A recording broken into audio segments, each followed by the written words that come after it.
communities and indigenous peoples. House Bill 8066, creating the Philippine River Basins Development Authority, Representative Sabelliano.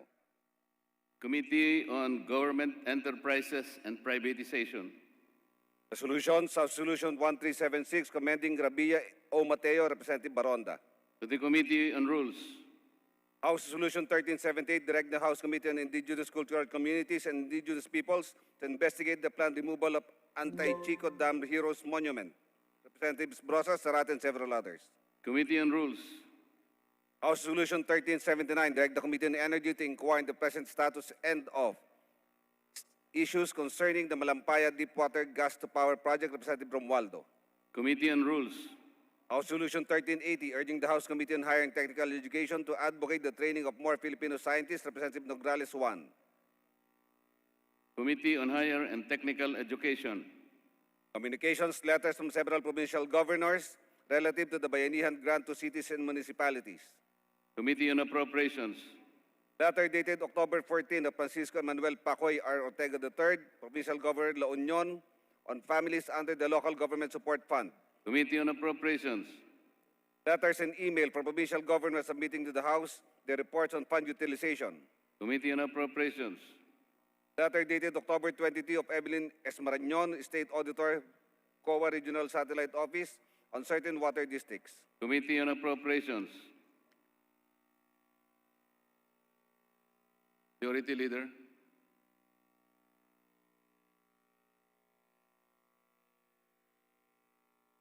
Mr. Speaker, I move to suspend session for a few minutes. Session suspended.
Majority Leader.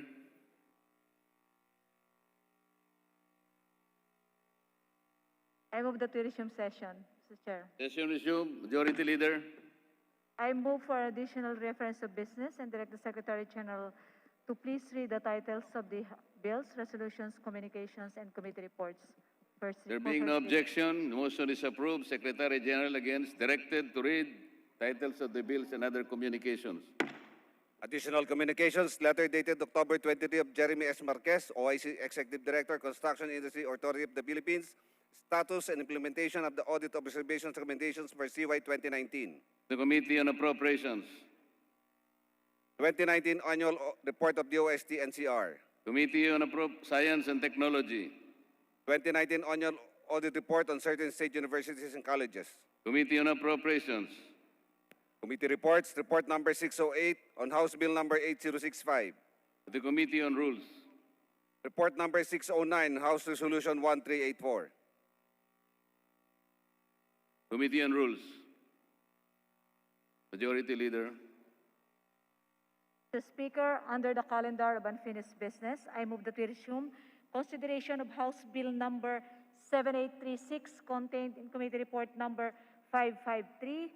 And for this purpose, may I ask that the Secretary General be directed to read the title of the House Bill. So move, Mr. Speaker. No objection. Secretary General is directed to read the title of the bill. House Bill number 7836, an act providing for stronger protection against rape and sexual exploitation and abuse, increasing the age for determining the commission of statutory rape, amending for the purpose Act number 3815 as amended, otherwise known as the Revised Penal Code, and Republic Act number 7610 as amended, otherwise known as the Special Protection of Children Against Abuse, Exploitation, and Discrimination Act. Majority Leader. Mr. Speaker, the parliamentary status of House Bill number 7836 is that we are in the period of sponsorship and debate. I move that we recognize the Honorable Arlene Brausas of Gabriela Party List for her sponsorship speech. So move, Mr. Speaker. The Honorable Rosas is recognized. Thank you, Mr. Speaker. Mr. Speaker, rape is no doubt the most horrendous of all forms of sexual violence and is one of the most heinous crimes that can be committed against a person. Rape causes immeasurable anguish to the victim and to his or her family. Bagamat sinisira nito ang buhay ng biktima at ng kanyang pamilya, marami pa ring biktima na napipilitang manahimik o manatiling tikom ang bibig kesa harapin ang paulit-ulit na paghukay ng bigat ng kanilang pinagdadaanan at tiisin ang bitbit na stigma sa mga korte kung saan lagit-lagi parang ang mga biktima pa ang nililitis. Because the burden of proof that the sexual acts committed are non-consensual is on the victim instead of the accused. Up to this very moment, courts still have differing interpretations as to a victim's resistance to rape. Mas malala pa ang ngayong umiiral na RA 8353 o Anti-Rape Law of 1997 ay batas na hindi nakasasapul ng definisyon ng consent mula sa perspektiba ng biktima, resulting to some judges ruling that the victims had consented to the crime when they were not able to put up any resistance. We need to recognize that the lack of consent does not just revolve around resistance. May mga biktimang naninigas, nawawala sa katinoan ng ang pag-iisip, nawawalan ng malay o nagba-blackout dahil sa trauma. There is apparent and immediate need for the law to zero in on the absence of consent as the central element in the crime of rape. It is the lack of or inability to give consent that violates the victim's body and dignity. It is the lack of or inability to give consent that leaves a lasting mark in the victim's psyche and whole being. According to the Center for Women's Resources, the number of reported cases of rape in our country has been consistent in increasing from 7,037 in 2018 to 9,935 just last year. And to our record, there have been 153,412 victims of rape from 2005 to present. These may seem like mere numbers, but it shows that more than 100,000 of Filipinos have had their lives shattered because of rape. 100,000 Filipinos victimized by their perpetrators. This amounts to one woman or child raped every 53 minutes. And to make matters even worse, 75% of all rape victims are children or minors. Ang isang bata na dapat inaalagaan sa kanyang paglaki at pagtanda sa lipunan, isang bata na dapat kinakalinga at inaaruga ay ginahasa. The World Health Organization 2010 also found in a general population sample during the first 18 years of life that 6% of women and 4.5% of men have experienced sexual abuse.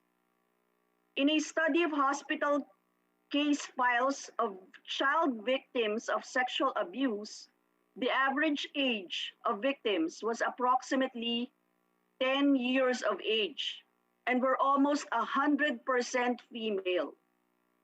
Currently, under RA 7610, or the Special Protection of Children Against Abuse, Exploitation, and Discrimination Act, children refers to person below 18 years of age, or those over but are unable to fully take care of themselves or protect themselves from abuse, neglect, cruelty, exploitation, or discrimination because of a physical or mental disability or condition. Ibig sabihin, sa RA 7610, ang bata ay under 18 years old. Pero bakit inconsistent pagdating sa usapin ng age of sexual consent? In our current setting, the 12 years of age to determine statutory rape in the Philippines is the lowest in Asia and in the world. Thus, there is the urgent need to increase the age for determining the commission of statutory rape and other acts of sexual abuse and exploitation. Gabriela Women's Party pushed for increasing the age of sexual consent to the legal age of 18 years old. But 16 years old is a welcome development nonetheless. It has been almost a decade since Gabriela Women's Party first filed our proposed amendments to strengthen the anti-rape law. And it has been refiled several times. Thus, we are happy that finally, through the hard work of my dear colleagues in the Committee on Revision of Laws and the Committee on the Welfare of Children, headed by Honorable Chair Deloso Montalia, Cheryl Deloso Montalia, and Chair Romualdez, Yeder Romualdez, and supported by a lot of advocates from this august body. The substitute House Bill number 7836 is now in the plenary. This bill, which aims to provide stronger protection against rape and sexual exploitation and abuse, and increase the age for determining the commission of statutory rape, should be passed with haste. At ngayong araw, sa makasaysayang komemorasyon ng International Day for the Elimination of Violence Against Women, or IDVAW, at ng Consciousness Day for the Elimination of Violence Against Women and Children, inaabante natin ang laban ng mga biktima ng rape at iba pang forma ng sexual na pang-aabuso patungo sa pagkamit ng hustisya. Hiling namin sa aming mga kapwa mamabatas na suportahan ang agarang pagpasa ng panukalang batas na ito. Maraming salamat, Mr. Speaker. Majority Leader. Mr. Speaker, I move that we open the period of interpellation. So move, Mr. Speaker. Objection. Motion is approved. Mr. Speaker, there being no member who wishes to interpellate the sponsor, I move that we terminate the period of sponsorship and debate on House Bill number 7836. So move, Mr. Speaker. There are no objection. There being none, the motion is approved. Majority Leader. Speaker, I move that we open the period of amendments. So move, Mr. Speaker. No objection. Motion is approved. Mr. Speaker, I move that we open the period of committee amendments. So move, Mr. Speaker. No objection. Motion is approved. Mr. Speaker, there being no committee amendments, I move that we proceed now with the individual amendments. No objection. Motion is approved. Mr. Speaker, I move to suspend consideration of House Bill number 7836. So move, Mr. Speaker. No objection. Suspended.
Session resumed. Mr. Speaker, under the calendar of unfinished business, I move that we resume consideration of House Bill number 7036, contained in Committee Report number 389. And for this purpose, may I ask that the Secretary General be directed to read the title of the House Bill. So move, Mr. Speaker. Is there any objection? Hearing none, motion is approved. Secretary General is directed to read the title of the bill. House Bill number 7036, an act strengthening the security of tenure of workers in the private sector, amending for the purpose Presidential Decree number 442 as amended, otherwise known as the Labor Code of the Philippines. Majority Leader. Mr. Speaker, the parliamentary status of the bill is that we are in the period of sponsorship and debate, and I move that we recognize the chairperson of the committee, Honorable Eric Pineda of the One Pacman Party List. So move, Mr. Speaker. The Honorable Eric Pineda is recognized to begin the sponsorship.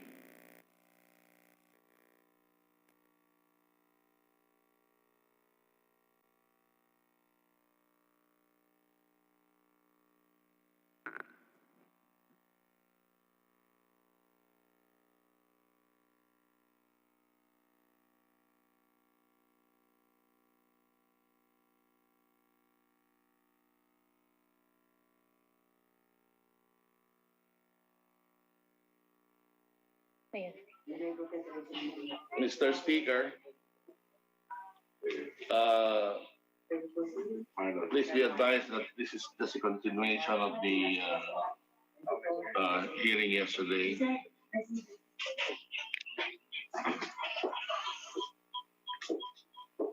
Mr. Speaker. Please proceed. Mr. Speaker, I move that we recognize Honorable Mark Go of the Lone District of Baguio City for his manifestations on House Bill number 7036. So move, Mr. Speaker. No objection. The motion is approved. The Honorable Mark Go of Baguio City is recognized. Thank you, Mr. Speaker, Madam Majority Leader, and our sponsor.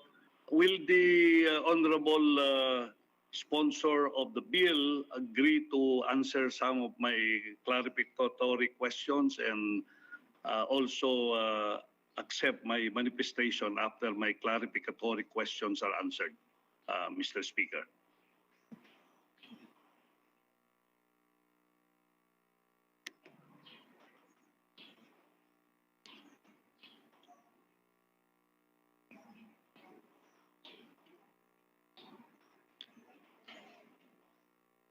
Kong Eric, can you unmute your audio? By all means, Your Honor. Thank you very much, Mr. Sponsor, Mr. Speaker. Well, I just would like to state at this point that I'm one of those members of the House that have sponsored one of the bills on the security of tenure. And just like what you said, Mr. Sponsor, we have spent a lot of time deliberating on this bill. And at the end of the day, all of us agreed that we need to fast-track the approval of this bill. At this point, I would like to ask, would you agree with me that our Constitution not only guarantees the protection of labor, but also the protection of capital as provided for under our Constitution? And also, if you look at the Labor Code, that's also the same, Mr. Chair, and Mr. Sponsor and Mr. Speaker. I agree with the gentleman from Baguio City, Mr. Speaker. Yes. So if you look at the intent of House Bill 7036, the intent really is to see to it that we both protect labor and management, particularly in the aspect of the security of tenure, Mr. Sponsor, Mr. Speaker. That is correct, Mr. Speaker, Your Honor. And that the intent also of the bill is not to abolish contractualization in the country, Mr. Sponsor, Mr. Speaker. Your Honor, Mr. Speaker, this bill will try to minimize to a certain extent the need for contractualization, and this bill is more of making sure that persons who are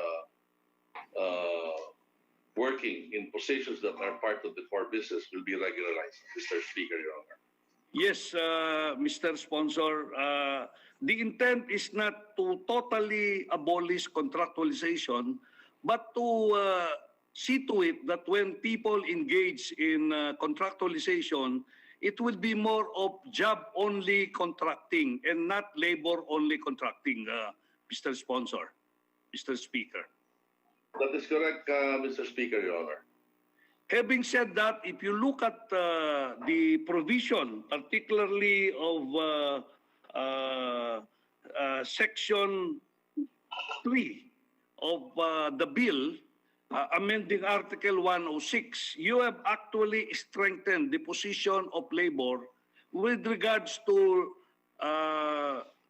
labor-only contracting, but because instead of meeting three requirements to consider it as labor-only contracting, you limited it into just one out of the three, Mr. Sponsor, Mr. Speaker. That is correct, Your Honor, Mr. Speaker.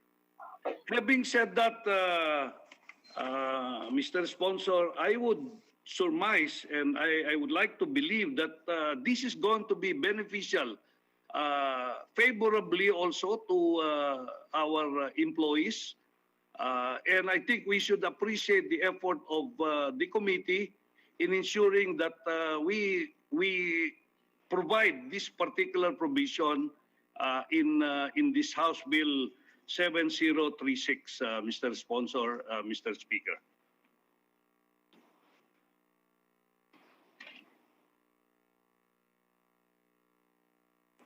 That is correct, Your Honor, Mr. Speaker.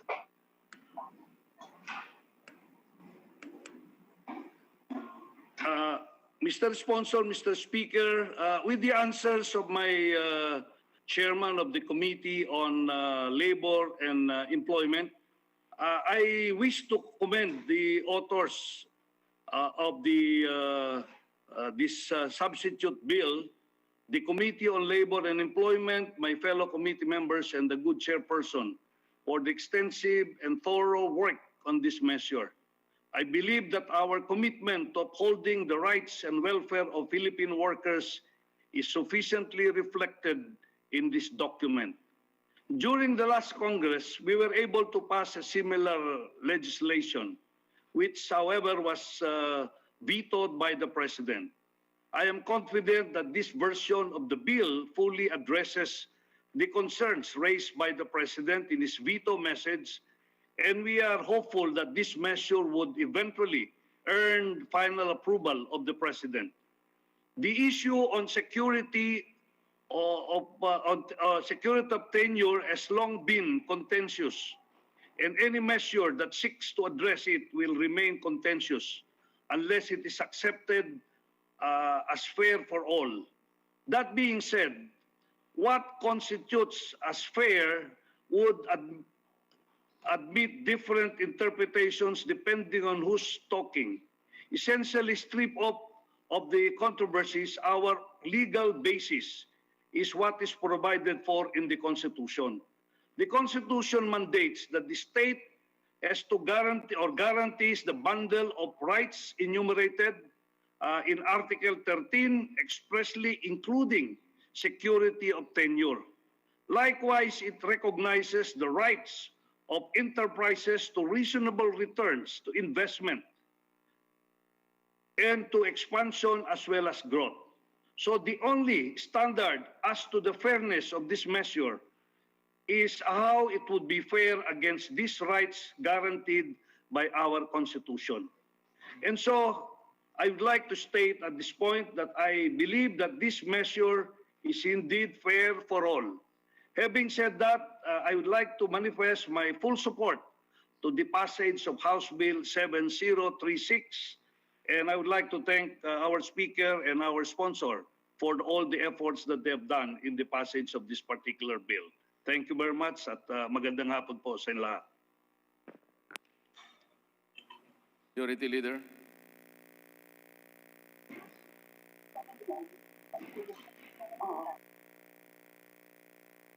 Mr. Speaker, I move that we suspend consideration of House Bill number 7036. So move, Mr. Speaker. Any objection? Hearing none, the motion is approved. Majority Leader. Mr. Speaker, I move that we suspend session for a few minutes. So move, Mr. Speaker. Session is suspended for a few minutes.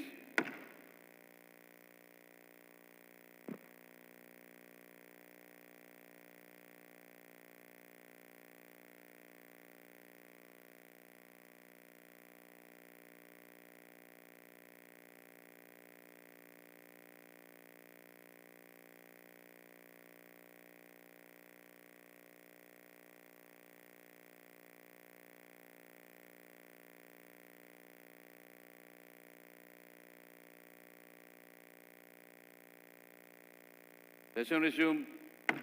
Majority Leader. Mr. Speaker, there being no other member who wishes to interpellate the sponsor, I move that we terminate the period of sponsorship and debate on House Bill number 7036. So move, Mr. Speaker. No objection. Motion is approved. Majority Leader. Mr. Speaker, I move that we open the period of amendments. No objection. Motion approved. Mr. Speaker, I move that open the period of committee amendments. So move, Mr. Speaker. No objection. Motion approved. Mr. Speaker, there being no committee amendments, I move that we proceed to the individual amendments. So move, Mr. Speaker. No objection. Motion approved.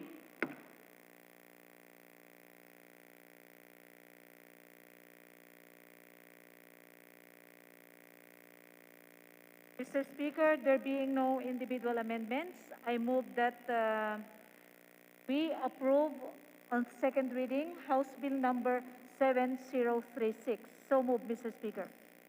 No objection. All those in favor, say aye. Aye! Aye. Those who are against, say nay. Aye. Aye. Aye!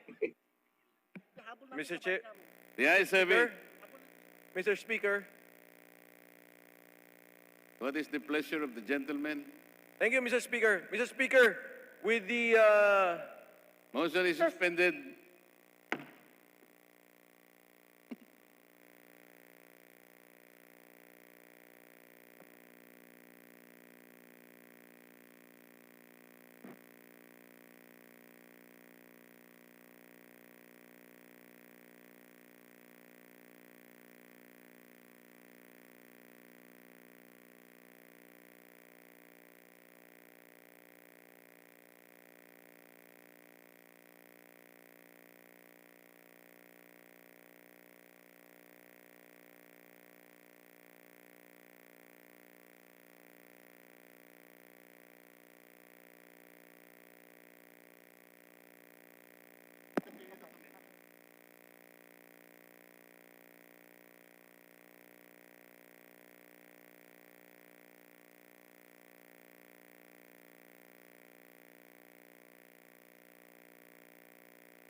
Mr. Speaker, Session resumed. Majority Leader. Mr. Speaker, I move that we reconsider the termination of my motion to terminate the period of sponsorship and debate on House Bill number 7036.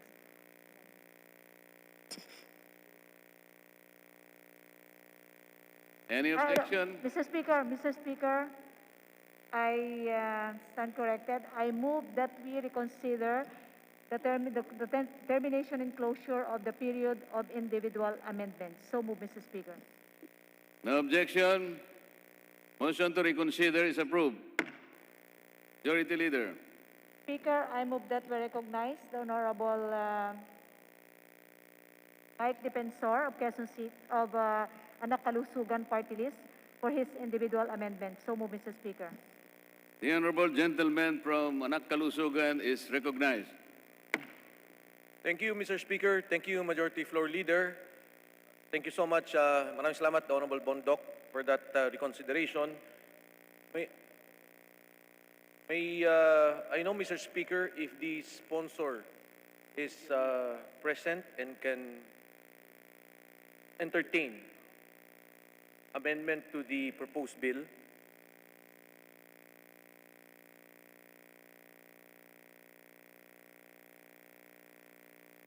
Yes, Mr. Speaker, Your Honor. The sponsor is present. Thank you, Mr. Speaker. Honorable Prudenda, maraming salamat po. For the proposed amendments, Mr. Speaker, Section 2, Article 106, page 1, Line 10 and other pertinent labor laws, Line 14 and other pertinent labor laws. Page 2, Lines 14 to 23, there is labor-only contracting where the person supplying workers to an employer does not have substantial capital or investment in the form of tools, equipment, machineries, work premises, among others. And the amendment is, and has no control over the workers' methods or means of accomplishing their work, or the workers recruited and placed by such person are performing activities which are directly related, and again, the amendment, and necessary to the principal business of the employer, Mr. Speaker.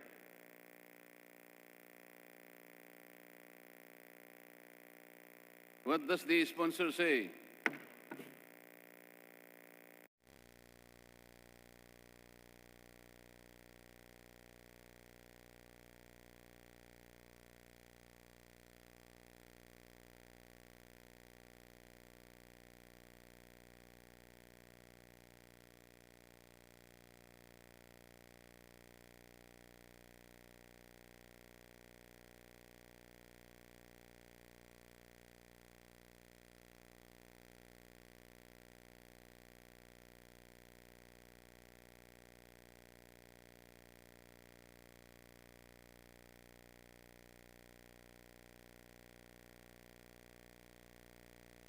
Mr. Speaker, I move that we suspend session for a few minutes.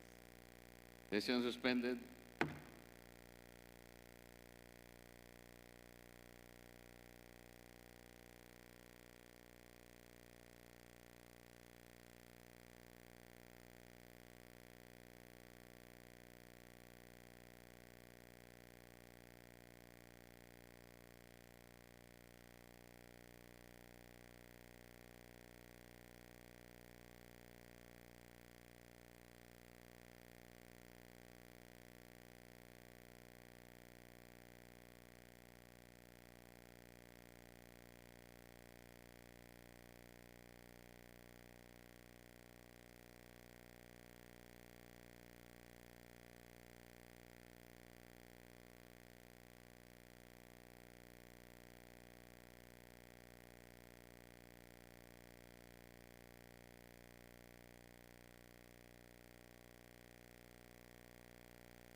Session resumed.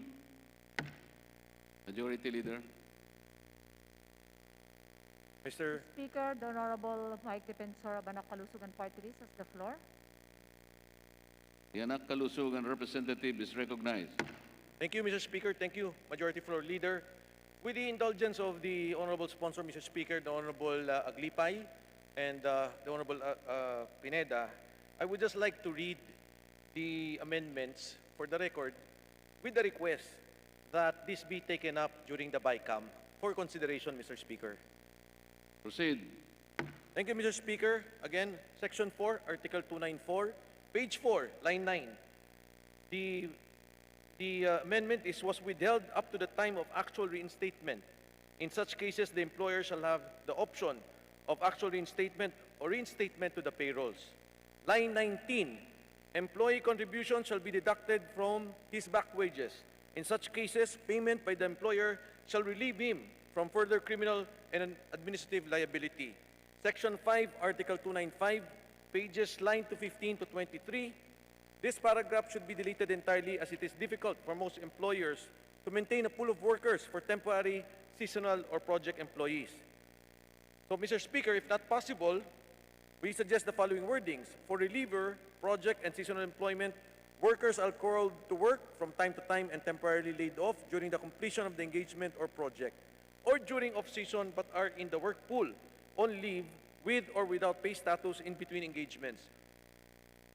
Projects or seasons, depending on their availability, they shall be given priority as soon as the need for their temporary work arises again, or should be a regular position for their work becomes available. With that, Mr. Speaker, I move that this be inserted in the records. I understand the position of the sponsor, Mr. Speaker, again, with the urgent request that this be considered in the BICAM deliberations, Mr. Speaker. Thank you, Mr. Speaker. Thank you, Honorable Sponsor. The Thank you, Honorable manifestation and Bondoc and request Majority Floor Leader. is noted. Majority Leader. Mr. Speaker, please recognize the Honorable Arlene Brosas of Gabriel. Mr. Speaker, I move that we recognize Honorable Mike Aglipay of Diwa Party List. Gentleman of Diwa Party List is again recognized. Mr. Speaker, the suggestions of the Honorable Defensor is noted. At this time, I cannot accept them. I have to decline them, but rest assured, Mr. Speaker, that this will be given weight in the bicameral conference committee, and may I invite the Honorable Defensor to be part of that committee in the future. Thank you, Mr. Speaker. All manifestations are recorded. Majority Leader. Mr. Speaker, I move that we recognize Honorable Arlene Brosas of Gabriela Party List for her individual amendments. So move, Mr. Speaker. Lady from Gabriela Party List is recognized. Thank you, Mr. Speaker. Mr. Speaker, on the proposed amendments to House Bill 7036, on Yes. page 1, we would like to propose the substitution of the entire Section 2 with the following stipulation. Section 2, Article 106 of the Labor Code of the Philippines is hereby repealed and substituted as follows. In quote, Article 106, prohibition of contractualization and fixed-term employment. All forms of contractualization and fixed-term employment are hereby prohibited. Job contracting or the contracting out of a work by the principal employer to a contractor, manpower agency, or a similar analogous entity and subcontracting is hereby prohibited. Direct hiring of contractual employees or workers is also hereby prohibited. Violations shall constitute unfair labor practice and shall be deemed unlawful and penal in nature and will be subject to criminal prosecution. When the employer contracts or subcontracts the performance of a work that is necessary or desirable to its business or operations, the worker or workers supplied by a third person or party under this paragraph shall be considered regular employee or employees of the principal employer as provided for in Article 295, 280, and Article 296, 281 as amended of the Labor Code. The burden of proof in showing that the work performed is not necessary or desirable to the employer's business or operations lies on the employer. There is contractualization whenever an employer enters into a contract with another person for the performance of the former's work.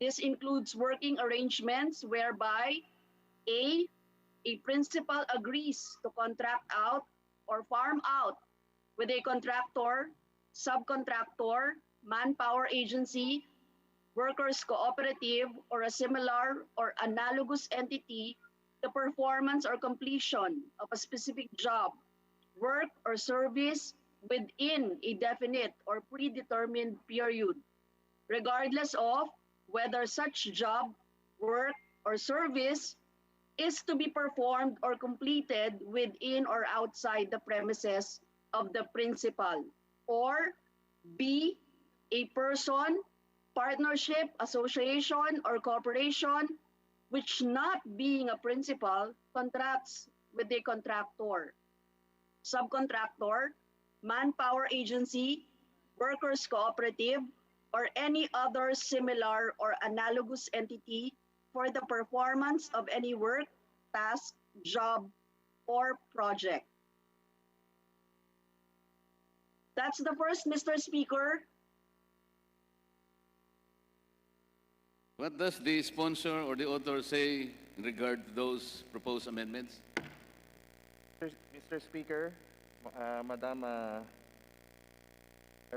distinguished gentlewoman from party list, Gabriela, although the amendments are very appealing, I have to decline those because these amendments are part of their House Bill number 3381, introduced by the Makabayan Bloc as I listened to it. So this has already undergone the technical working group as represented by the Honorable Ferdy Gaite. During that time, the only contentious issue that he objected to was the same paragraph enumerated by the previous interpellator and the previous speaker, the Honorable Defensor. So I cannot accept them because the process has already been exhausted to accommodate their representative at the Committee on Labor, Congressman Ferdy Gaite. Okay, Mr. Speaker, Mr. Sponsor, let me go on to my second proposed amendment. There are 5 amendments na proposed amendments pa po. Hindi nyo po tinatanggap yung first, ano? Second, on page 2, lines 19 to 20, we move that the phrase directly related and necessary be replaced with the phrase usually necessary or desirable, in line with the stipulation in the Labor Code and the jurisprudence of the Supreme Court. The author? Mr. Speaker, I have to reject also those amendments in to manifest that my reason is the same as the previous. Honorable Brosas? Yes, The proposal third is declined. Are proposed there any more amendments. proposals for amendments? Yes, Mr. Speaker, sinagot niya po ng no. Yung third po na proposed amendment namin on page 4, section 4, amendments to Article 295, we propose that we reinstate the stipulations in the Labor Code by retaining lines 32 to 38. Mr. Speaker, we want this retained because this section defines regular employees as those who perform activities which are usually necessary or desirable. What does the author say in regard to that proposed amendment? Mr. Speaker, as I said earlier, the 5 hearings in the Committee on Labor on this bill, Mr. Ferdy Gaite did not, he already manifested this and this has already been agreed, so I reject the amendments. Fourth proposed amendment, Mr. Speaker, Mr. Sponsor, on page 5, we want the sentence beginning in A season on lines 10 to 13 be stricken off and substituted with the following sentence. In quote, seasonal employment is based on the existence of a season and shall only be applicable in agricultural work. Close quote. What does the author say in regard to that proposed amendment? For the same reason, Mr. Speaker, I have to reject the proposed amendment of the Honorable Rosas. Lastly, Mr. Speaker, Mr. Sponsor, on page 6, section 7 of the bill, we propose the following stipulation as replacement of the entire section 7. Section 7, any violation of this act shall be punished with a fine of not less than 1 million pesos, but not more than 10 million pesos, or imprisonment of not less than 6 months, but not more than 3 years, or both at the discretion of the court, at the discretion of the court. Furthermore, the business permit of the violating corporation or business entity would be suspended for 1 month to 3 years for the first offense and the cancellation of the business permit for the second offense. If the offense is committed by a corporation, trust, firm, partnership, or association, or other entity, the penalty shall be imposed upon the guilty officer or officers of such corporation, trust, firm, partnership, or association, or entity. That's the last, Mr. Speaker, Mr. Sponsor. What's the reaction from the author? In this last proposed amendment, I have to reject also, Mr. Speaker, for the same reason, Mr. Speaker. So all the proposed amendments coming from the lady from Gabriela are deemed lost, considering that they have been declined by the author. Yes, Mr. Majority Speaker, Leader. Mr. Sponsor, as a manifestation, I would like to say that we are withdrawing our authorship in the said bill because wala naman pong nag-agree, walang inagreehan dito sa aming mga proposed amendments, Mr. Speaker. And we think itong mga proposed amendments na ito ay importante sa ating mga manggagawa. Mr. Speaker, Mr. Sponsor, maraming salamat. The withdrawal of the lady from the authorship of the said bill is noted. Majority Leader. Mr. Speaker, there being no other member who wishes to introduce individual amendments, I move that we close the period of individual amendments. So move, Mr. Speaker. There being no objection, the motion is approved. Majority Leader. Mr. Speaker, I move that we approve on second reading House Bill number 7036.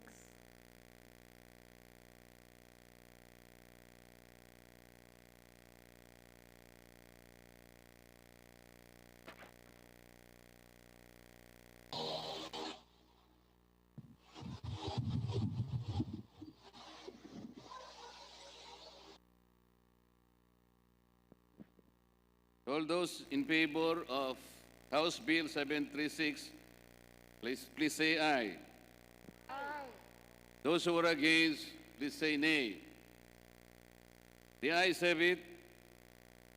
House Bill number 7036 is now approved on second reading.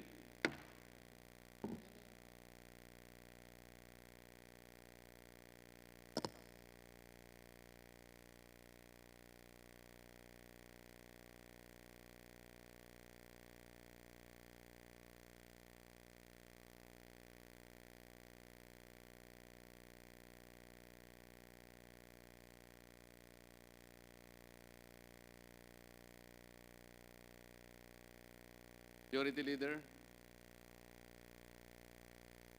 Mr. Speaker, I move that we resume consideration of House Bill number 7836 contained in Committee Report number 553 and please direct the Secretary General to read the title of the House Bill. So move, Mr. Speaker. No objection. The motion is approved. Secretary General. The Secretary General is directed to read the title of House Bill 7836.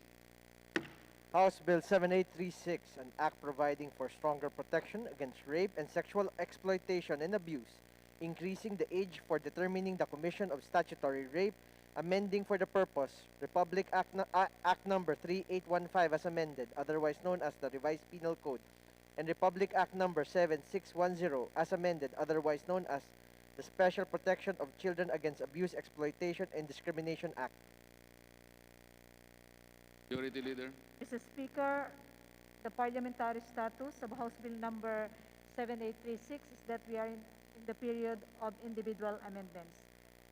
I move to recognize Honorable Cheryl De Losa Montalia from the 2nd District of Zambales for her individual amendment. So move, Mr. Speaker. The Honorable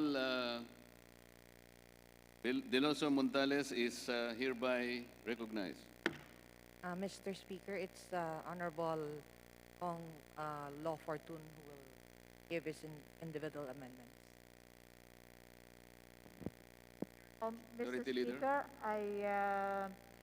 I stand corrected. I move that we recognize Kong Cheryl De Losa Montale as sponsor of the House Bill number 77.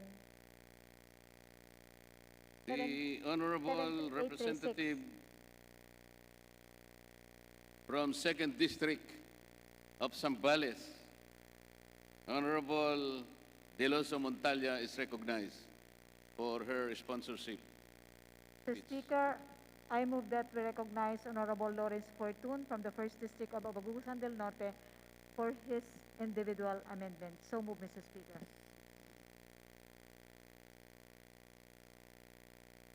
Honorable Law Fortune is recognized. Thank you, Mr. Speaker. Mr. Speaker, I propose the following individual amendments. First, on page 6, section 7, second paragraph, I move that we insert the word not between the words shall and extinguish. Then delete the phrase provided that the crime shall not be extinguished or the penalty shall not be abated if the marriage is void ab initio. Hence, said second paragraph as amended shall read as follows. Subsequent reconciliation between legitimate spouses shall not extinguish the criminal liability of the offender. I so move, Mr. Speaker. What does the sponsor say on those amendments? We accept, Mr. Speaker. Mr. Speaker, I move that we adopt the individual amendments introduced and accepted by the sponsor. So move, Mr. Speaker. Any objection? Hearing none, the amendments introduced by Honorable Fortune are accepted. Majority Leader. Thank you, Mr. Speaker. May I propose another amendment, Mr. Speaker? Proceed. Thank you, Mr. Speaker. On page 10, section 16, I move, Mr. Speaker, that we delete the following phrase, provided that the penalty for lascivious conduct when the victim is 16 years of age shall be reclusion temporal in its medium period. So that the proviso as amended shall read, those who commit the act of sexual intercourse or lascivious conduct with a child exploited in prostitution or subject to other sexual abuse, provided that when the victim is under 16 years of age, the perpetrator shall be prosecuted under Article 266-B, Article 266-C of the Revised Penal Code as amended, for statutory rape, grooming, or lascivious conduct as the case may be. I so move, Mr. Speaker. Does the sponsor accept the amendment? We accept the proposed amendment of Honorable Law Fortune, Mr. What does the Majority Leader say? Mr. Speaker, I move that we adopt the individual amendments introduced by Congressman Fortune and accepted by the sponsor. So move, Mr. Speaker. Any objection? Hearing none, The amendments introduced by Honorable Fortune are adopted. Majority Leader. Mr. Speaker. Go ahead, please. Yes, Mr. Speaker, as the last manifestation, Mr. Speaker, today is International Day for the Elimination of Violence Against Women. The approval of this measure today is symbolic, commemorative, and very meaningful. For that, Mr. Speaker, we would like to thank the sponsors, the two committees that worked very hard on this measure, and the rest of the members of the 18th Congress, Mr. Speaker, for this very important legislation. Thank you, Mr. Speaker. Manifestation is noted. Majority Leader. Mr. Speaker, there being no other member who wishes to introduce individual amendments, I move that we close the period of individual amendments. So move, Mr. Speaker. No objection. Hearing none. The motion is approved. Mr. Speaker, I move that we approve on second reading House Bill number 7836. There's So a moved, Mr. motion to Speaker. approve on second reading House Bill number 7836. Those who are in favor of the bill, please say aye. Aye. Those are against, say nay. The ayes have it. House Bill 7836 is now approved on second reading. Thank you very much, Majority Mr. Leader. Speaker.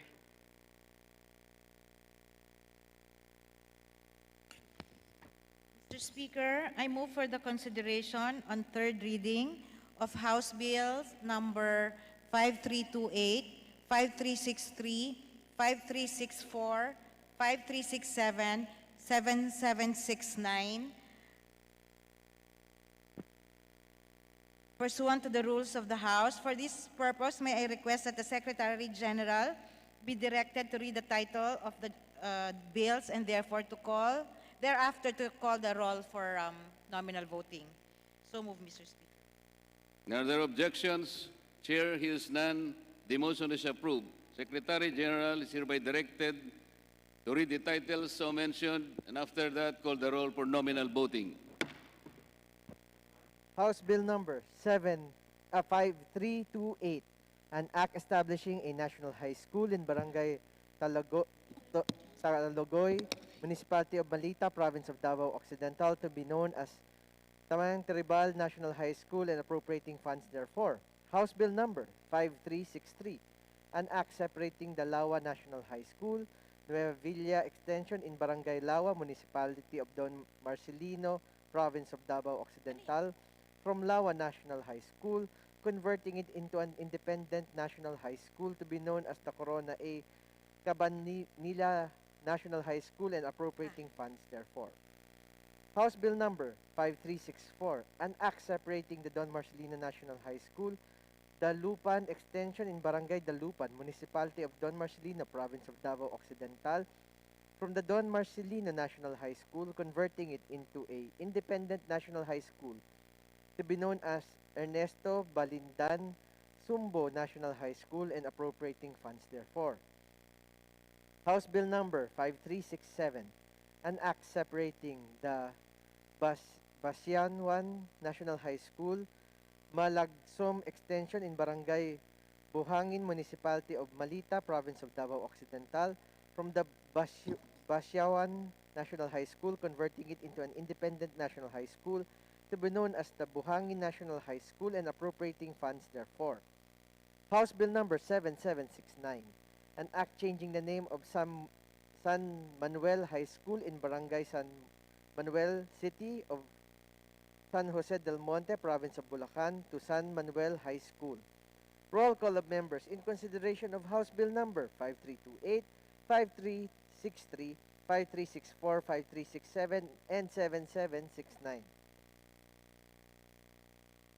Abante, Abaya, Abellanosa, Abu, Bexaldivar, Abunda, Acop, Acosta, Acosta Alba, Yong, Advincula, Agabas, Agarao, Aglipay, Aguinaldo, Albano, Almario, Alonte, Alvarez Franz, Alvarez Senaro, Alvarez Pantaleon, Amante Mata, Amatong, Angara, Aragones, Arbison, Arenas, Arroyo, Atienza, Aumentado, Babasa, Bagatsing, Balindong, Banyas Nograles, Barba, Barbers, Baronda, Berzaga, Bascug, Bautista, Bautista Bandigan, Belmonte, Benitez, Bernos, Yason, Billones, Biron, Bolilla, Bondok, Bordado, Bravo, Brosas, Bulot, Bustos, Kabatbat, Cabotchan, Cabredo, Cagas, Calderon, Calixto, Caminero, Campos, Canama, Dan, Cardema, Cari, Castelo, Castro Franz, Castro Fredinil, Cayetano Alan Peter Compañero, Cayetano Maria Laarni, Celeste, Chato, Chipeco, para makahabol yung iba.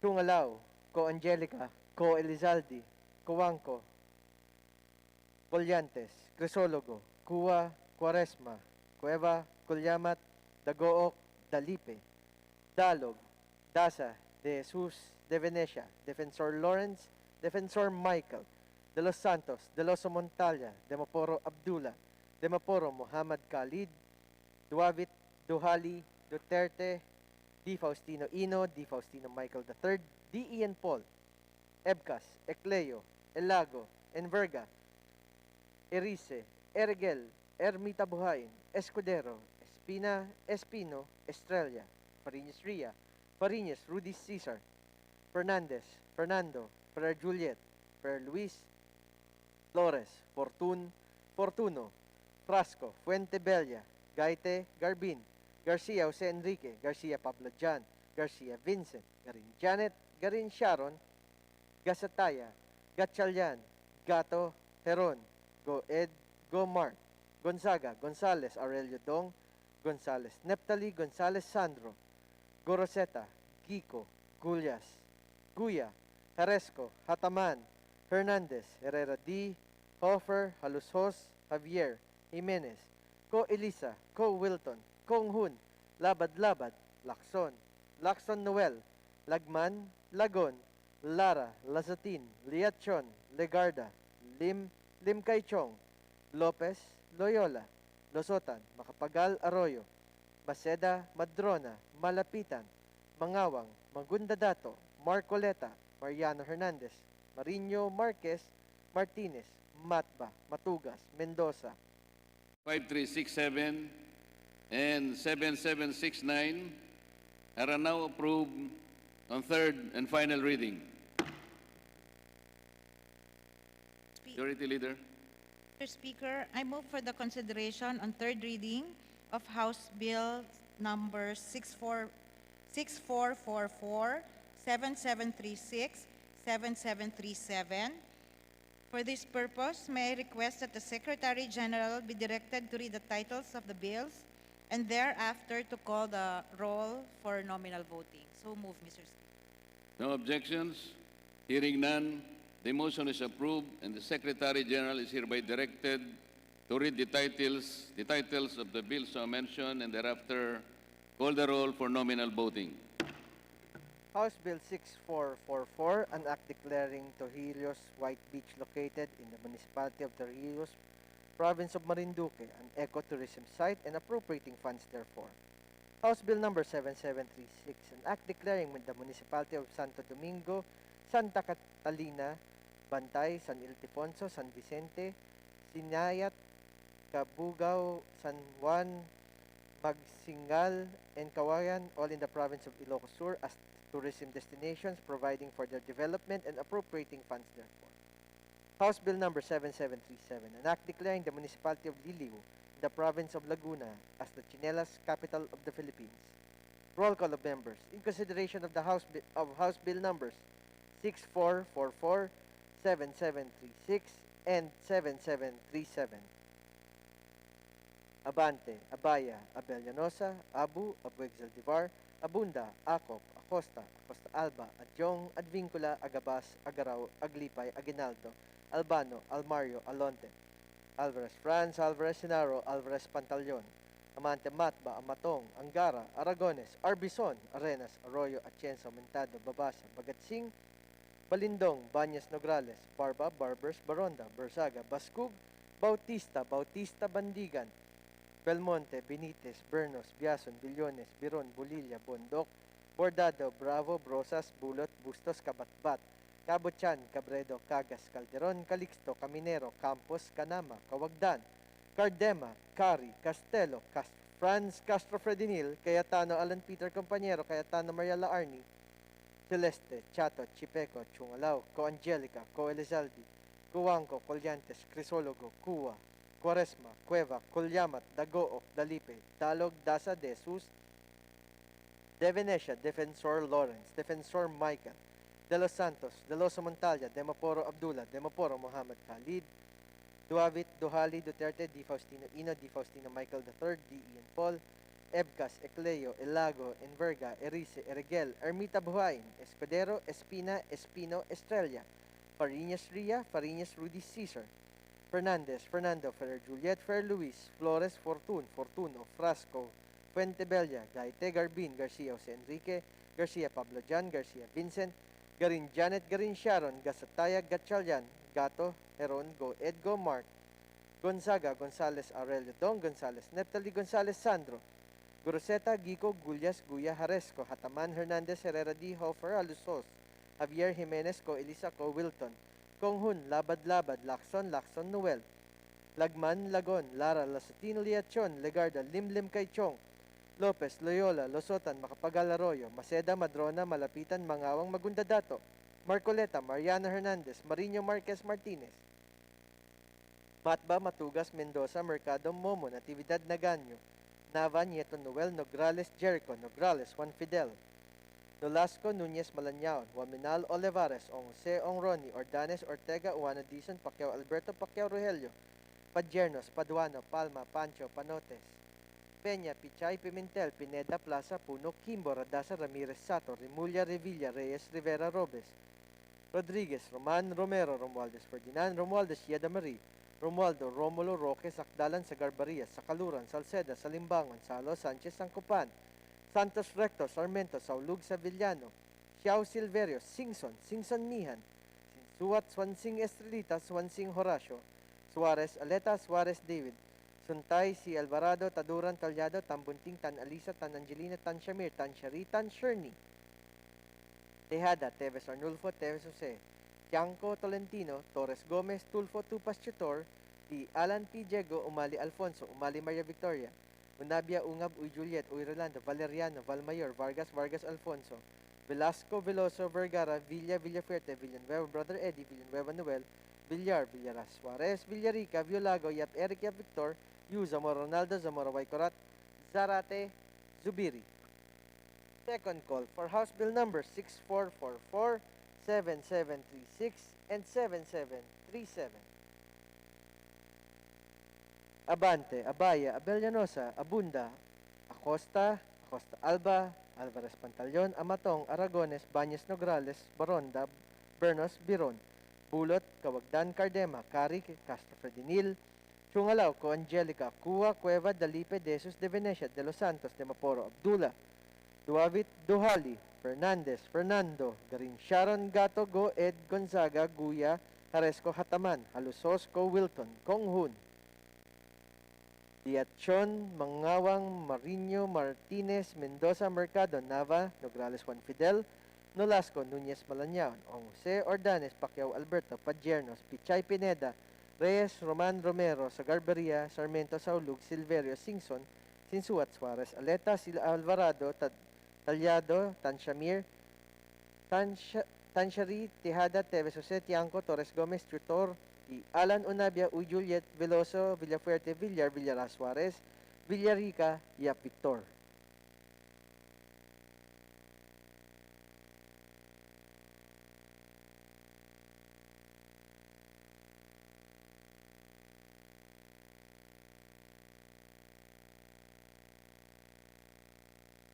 With 212 voting in the affirmative, 0 negative, 0 abstention, House Bill numbers 6444, 7736, and 7737 are now approved on third and final reading. Majority Leader. Mr. Speaker, I move for the consideration and third reading of House Bill number 7732 and 7733. For this purpose, may I request that the Secretary General be directed to read the titles of the bills and thereafter to call the roll for nominal voting. So move, Mr. Speaker. Hearing no objection, the motion is approved, and the Secretary General is hereby directed to read the titles of those bills and thereafter proceed for the roll call for nominal voting. House Bill number 7732, an act establishing a multi-species marine hatchery in the municipality of Santa Catalina, province of Ilocos Sur, and appropriating funds therefore. House Bill number 7733, an act establishing a multi-species marine hatchery in Baybay City, province of Leyte, and appropriating funds therefore. Roll call of members in consideration of House Bill numbers 7732 and 7733. Abante, Abaya, Abellanosa, Abu, Abueg Zaldivar, Abunda, Acop, Acosta, Acosta Alba, Adyong, Advincula, Agabas, Agarao, Aglipay, Aguinaldo, Albano, Almario, Alonte, Alvarez Franz, Alvarez Genaro, Alvarez Pantaleon, Amante Matba, Amatong, Angara, Aragones, Arbison, Arenas, Arroyo, Atienza, Aumentado, Babasa, Bagatsing, Balindong, Banyas Nograles, Barba, Barbers, Baronda, Barzaga, Bascu, Bautista, Bautista Bandigan, Belmonte, Benitez, Bernos, Biazon, Bellones, Biron, Bolilla, Bondo, Bordado, Bravo, Rosas, Bulot, Bustos, Kabatbat, Kabochan, Cabredo, Cagas, Calderon, Calixto, Caminero, Campos, Canama, Cawagdan, Cardema, Cari, Castelo, Castro Franz, Castro Fredinil, Cayetano Alan Peter, Cayetano Maria Laarni, Celeste, Chato, Chipeco, Chungalao, Co Angelica, Co Elizaldi, Cuanco, Colliantes, Crisologo, Cua, Quaresma, Cueva, Juliamat, Dagook, Delipe, Dalog, Daza, De Jesus, De Venecia, Defensor Lawrence, Defensor Michael, De Los Santos, De Loso Montalia, De Maporo Abdullah, De Maporo Khalid, Duavit, Duhali, Duterte, D. Faustino Ino, D. Faustino Michael, D. Ian, Ebcas, Ecleo, Elago, Enverga, Erice, Erigel, Ermita Buhain, Escudero, Espina,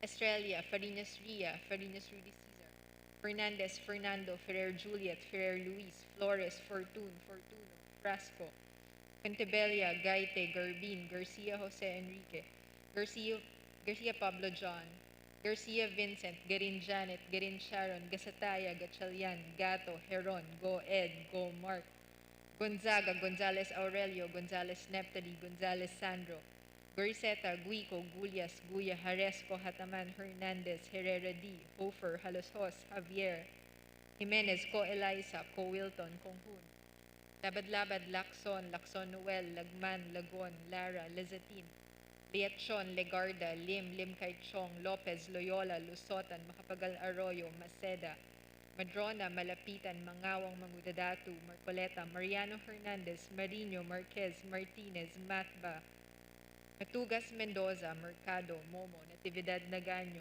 Nava, Nieto, Noel, Nograles Jericho, Nograles Juan, Nolasco, Nunez Malanyaon, Owaminal Olivares, Ong Jose, Ong Ronnie, Ordanes, Ortega, Owano Dizon, Pacquiao Alberto, Pacquiao Rogelio, Padiernos, Paduano, Palma, Pancho, Panotes, Peña, Pichay, Pimentel, Pineda, Plaza, Puno, Kimbo, Redaza, Ramirez Sato, Remulla, Revilla, Reyes, Rivera, Robes, Rodriguez, Roman, Romero, Romualdez Ferdinand, Romualdez Yeda, Romualdo, Romulo, Roque, Sakdalan, Sagarbaria, Sakaluran, Salceda, Salimbangon, Salo, Sanchez, Sangcopan, Santos Recto, Sarmiento, Saulog, Savillano, Shao, Silverio, Singson, Singsonihan, Sinsuat, Swansing Estrelita, Swansing Horacio, Suarez Aleta, Suarez David, Suntay, C. Alvarado, Taduran, Talyado, Tambunting, Tan Eliza, Tan Angelina, Tan Samir, Tan Shari, Tanshurni, Tejada, Teves Arnulfo, Teves Jose, Tiangco, Tolentino, Torres Gomez, Tulfo, Tupas, Chator, T. Alan, T. Diego, Umali Alfonso, Umali Maria Victoria, Unabia, Ungab, Uy Juliet, Uy Rolando, Valeriano, Vilmayor, Vargas, Vargas Alfonso, Velasco, Veloso, Vergara, Villa, Villaferte, Villanueva Eduardo, Villanueva Noel, Villar, Villaraza Suarez, Villarica, Violago, Yap Eric, Yap Victor, Yu, Zamora Ronaldo, Zamora Waikurat, Zarate Zubiri. Second call and consideration, House Bill numbers 7732 and 7733. Abante, Abaya, Abellanosa, Abunda, Acosta, Acosta Alba, Alvarez Pantaleon, Amatong, Aragones, Bañas Nograles, Baronda, Bernos, Biron, Bulut, Kawagdan, Cardema, Cari, Tungalao, Co Angelica, Cojuangco, Cua, Cueva, Delipe, De Jesus, De Venecia, De Los Santos, De Maporo Abdullah, Duavit, Duhali, Fernandez, Fernando, Gerin Sharon, Gato, Goed, Gonzaga, Guya, Haresco, Hataman, Haloshos, Co Wilton, Kongkun, Leachon, Mangawang, Marino, Martinez, Mendoza, Mercado, Nava, Nograles 1, Nolasco, Nunez Malanyaon, Ong Jose, Ordanes, Pacquiao Alberto, Padiernos, Pitchay, Pineda, Roman, Romero, Sagarbaria, Sarmiento, Saulog, Silverio, Singson, Sinsuat, Suarez Aleta, T. Alvarado, Talyado, Tan Samir, Tan Shurni, Teves Jose, Tiangco, Torres Gomez, Chutor, T. Alan, Unabia, Uy Juliet, Veloso, Villafuerte, Villar, Villaraza Suarez, Villarica, Yap Victor.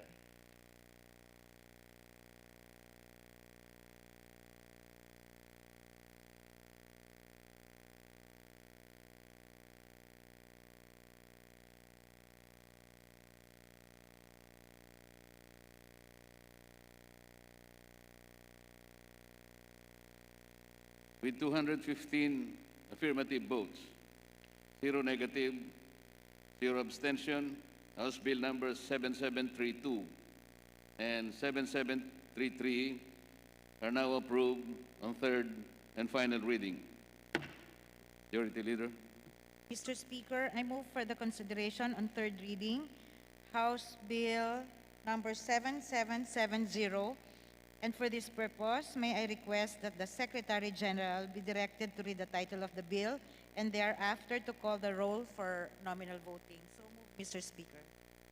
There having been no objection, the motion is approved. Secretary General is hereby directed to read the title of House Bill 7770 and thereafter call the roll for nominal voting. House Bill number 7770, an act establishing the Kalinga Heritage Museum and Cultural Center in the city of Tabuk, province of Kalinga, defining its purposes and objectives and appropriating funds therefore. Roll call of members in consideration of House Bill number 7770.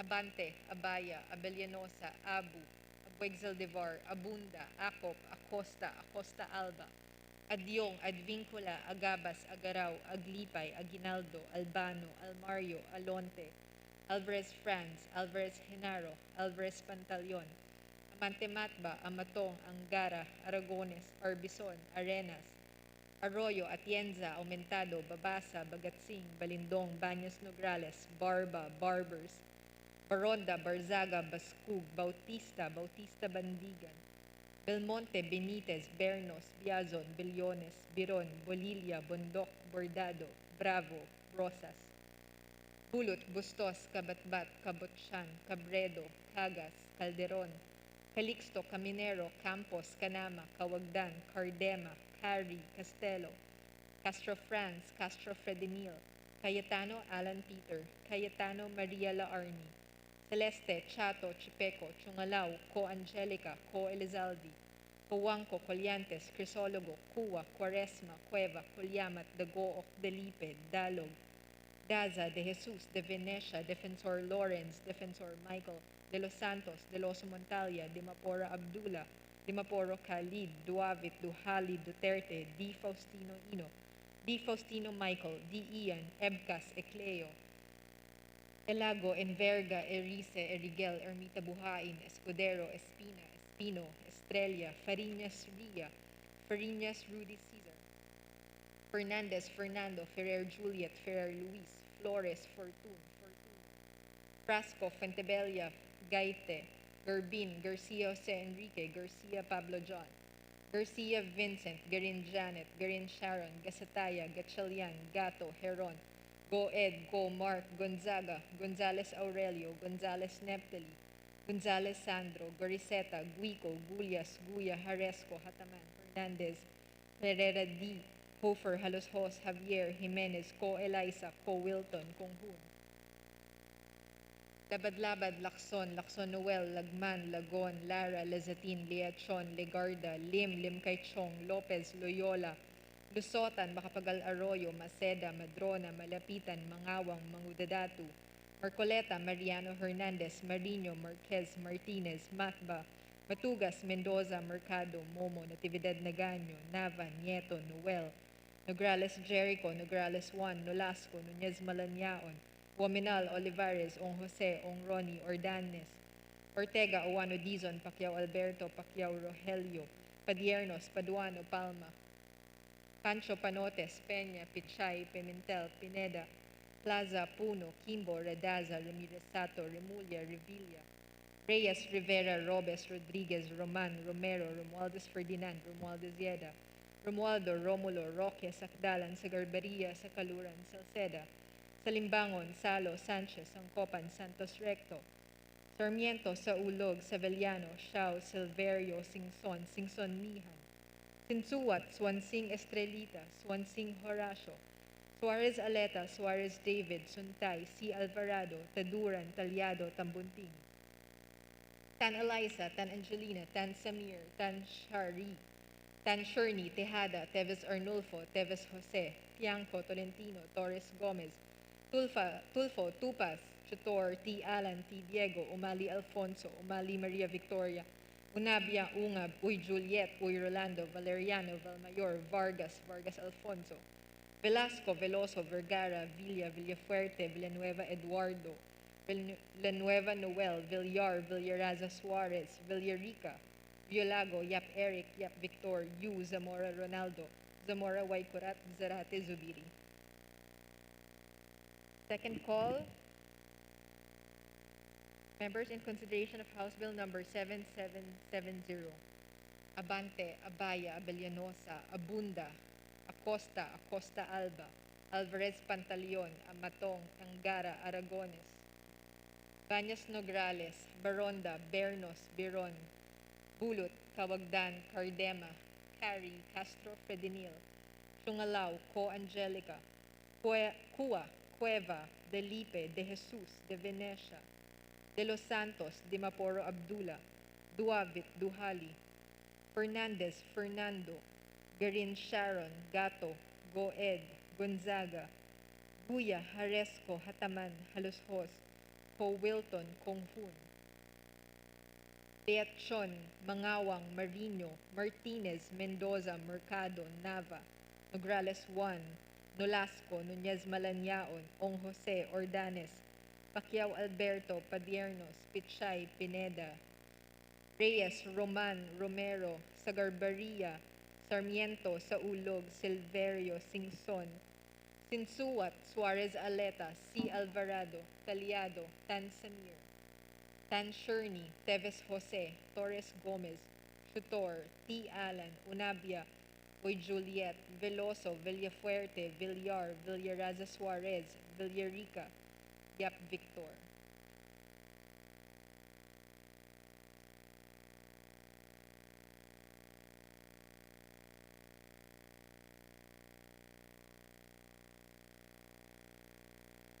With 216 votes on the affirmative, 0 negative, 0 abstention, House Bill number 7770 is now approved on third and final reading. Majority Leader. Mr. Speaker, I move for the consideration on third reading of House Bill numbers 7772, 7773, 7774, 7775, 7776, 7777, and 7869. For this purpose, may I request that the Secretary General be directed to read the title of the bills and thereafter to call the roll for nominal voting. So move, Mr. Speaker. With no objection, the motion is approved. Secretary General is directed to read the titles of the bills so mentioned and thereafter call the roll for nominal voting. House Bill number 7772, an act declaring July 5 of every year a special non-working holiday in the municipality of Bambang, province of Nueva Vizcaya, to be known as Bambang Day in commemoration of its founding anniversary. House Bill number 7773, an act declaring September 5 of every year a special non-working holiday in the municipality of Basista, province of Pangasinan, to be known as Basista Foundation Day in commemoration of its founding anniversary. House Bill number 7774, an act declaring January 2 of every year a special non-working holiday in the municipality of Bonifacio, province of Misamis Occidental, to be known as Bonifacio Day in commemoration of its founding anniversary. House Bill number 7775, an act creating barangays Akmak, Ditukalan, San Roque, Luina, Upper Hinalapon, and Ubayala, all in the city of Iligan. House Bill number 7776, an act declaring November 15 of every year a special non-working holiday in the province of Oriental Mindoro, to be known as Araw ng Oriental Mindoro in commemoration of its founding anniversary. House Bill number 7777, an act declaring January 8 of every year a special non-working holiday in the municipality of Pavia, province of Iloilo, to be known as Pavia Day in commemoration of its founding anniversary. House Bill number 7869, an act declaring March 2 of every year a special non-working holiday in the province of La Union, to be known as La Union Day in commemoration of its founding anniversary. Roll call of members in consideration of House Bill numbers 7772, 7773, 7774, 7775, 7776, 7777, and 7869. Honorable members, Abante, Abaya, Abellanosa, Abu, Abueg, Zaldivar, Abunda, Acop, Acosta, Acosta, Alba, Jong, Advincula, Agabas, Agaraw, Aglipay, Aguinaldo, Albano, Almario, Alonte. Alvarez Franz, Alvarez Senaro, Alvarez Pantaleon. Amante, Matba, Matong, Angara, Aragones, Arbizon, Areras, Arroyo, Atienza, Mentado, Babasa, Bagatsing, Balindong, Banyas, Nograles, Barba, Barbers, Baronda, Bersaga, Bascu, Bautista, Bautista, Bandigan, Belmonte, Benitez, Bernos, Biason, Billones. Biron, Bolilla, Bondok, Bordado, Bravo, Brosas, Bulot, Bustos, Kabatbat, Cabochan, Cabredo, Cagas, Calderon, Calixto, Caminero, Campos, Canama, Cawagdan, Cardema, Cari, Castelo, Castro, Franz Castro Fedinil, Cayetano, Alan Peter Compañero, Cayetano, Mariela Arni, Celeste, Chato, Chipeco, Chungalauco, Angelica, Coalizalde, Cuanco, Colliantes, Crisologo, Cuba, Cuaresma, Cueva, Culyama, Dagook, Dalipe, Dalog, Dasa de Jesus de Venecia, Defensor Lawrence, Defensor Michael, De Los Santos, De Los Montalya, Demaporo Abdullah, Demaporo Muhammad Khalid, Duavit Dohali Duterte, Di Faustino Ino, Di Faustino Michael III, D. Ian Paul, Ebcas Ecleo, Ilago, Enverga, Erice, Erigel, Ermita, Buhay, Escudero, Espino, Estrella, Fariñas Ria, Fariñas, Rudy Cesar, Fernandez, Fernando, Ferrer, Juliet, Ferrer, Luis, Flores, Fortuno, Frasco, Fuentebella, Gaite, Garbin, Garcia, Jose, Enrique Garcia, Pablo Jan, Garcia Vincent, Garin, Janet Garin Sharon, Gasataya, Gatchalian, Gato, Heron, Go, Edgo, Mark Gonzaga, Gonzales, Aurelio Don Gonzales, Nestali Gonzales, Sandro, Guruseta, Gico, Gullas, Guya, Haresco, Hataman, Hernandez, Herrera, D. Hofer, Aluso, Xavier Jimenez, Co, Elisa Co, Wilton, Konghun, Labad, Lacson, Noel, Lagman, Lagon, Lara, Lasitino, Liachon, Legarda, Limlim, Kaichong, Lopez, Loyola, Losoton, Macapagal Arroyo, Maceda, Madrona, Malapitan, Mangawang, Magundadato, Mariano, Hernandez, Marino, Marquez, Martinez, Matba, Matugas, Mendoza, Mercado, Momo, Natividad, Naganyon, Navanieto, Noel, Nograles, Jericho, Nograles, Juan Fidel, Nolasco, Nunez, Malañao, Nominal, Olivares, Ongse, Ongroni, Ordanes, Ortega, Juano, Dizon, Pacquiao, Alberto, Pacquiao, Rogelio, Padjernos, Paduano, Palma, Pancho, Panotes, Peña, Pichay, Pimentel, Pineda, Plaza Puno, Kimbo, Radasa, Ramirez, Sato, Remulla, Revilla, Reyes, Rivera, Robes, Rodriguez, Roman, Romero, Romualdez, Ferdinand, Romualdez, Yeda Marie, Romualdo, Romulo, Roque, Sakdalan, Sagarbaria, Sakaluran, Salcedo, Salimbangon, Salo, Sanchez, Sancopan, Santos Recto, Sarmiento, Saulug, Sevillano, Xiao Silverio, Singson, Mihan, Sinsuat, Swansing Estrelita, Swansing Horacio, Suarez Aleta, Suarez David, Suntay C. Alvarado, Taduran, Talyado, Tambunting, Tanalisa, Tanangelina, Tanchamir, Tanshari, Tansherney, Teada, Teves Arnulfo, Teves Jose, Tiangco, Tolentino, Torres Gomez, Tulfo, Tupas,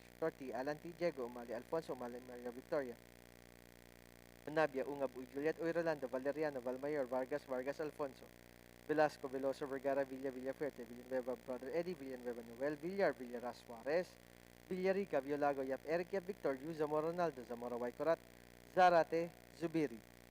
Second call for House Bill number 7772, 7773, 7774, 7775, 7776, 7777, and 7869. Abante, Abaya, Abellanosa, Abunda, Costa, Costa Alba, Alvarez Pantaleon, Matong, Aragones, Baños Nograles, Baronda, Bernos, Biron, Bulot, Kawagdan, Cardema, Cari, Castro, Ferdinil, Chungalaw, Angelica, Cua, Cueva, Dalipe, De Jesus de Venecia, de Los Santos, de Maporo Abdullah, Duavit, Duhali, Fernandez, Fernando, Garin Sharon, Gato, Go, Ed Gonzaga, Guya, Haresco, Hataman, Halusos, Ko, Wilton, Konghun, Diachon, Mangawang, Marino, Martinez, Mendoza, Mercado, Nava, Nograles, Juan Fidel, Nolasco, Nunez, Malanao, Nong Jose, Ordanes, Pacquiao, Alberto, Padiernas, Pichay, Pineda, Reyes, Roman, Romero, Sagar Barias, Sarmiento, Silverio, Singson, Sinsuat, Suarez Aleta, Talyado, Tanshamir, Tanshari, Tansherney, Teves Jose, Torres Gomez, Tutor, T. Alan, Unabia, Uy Juliet, Veloso, Villafuerte, Villar, Villaras Suarez, Villarica, Yap Victor.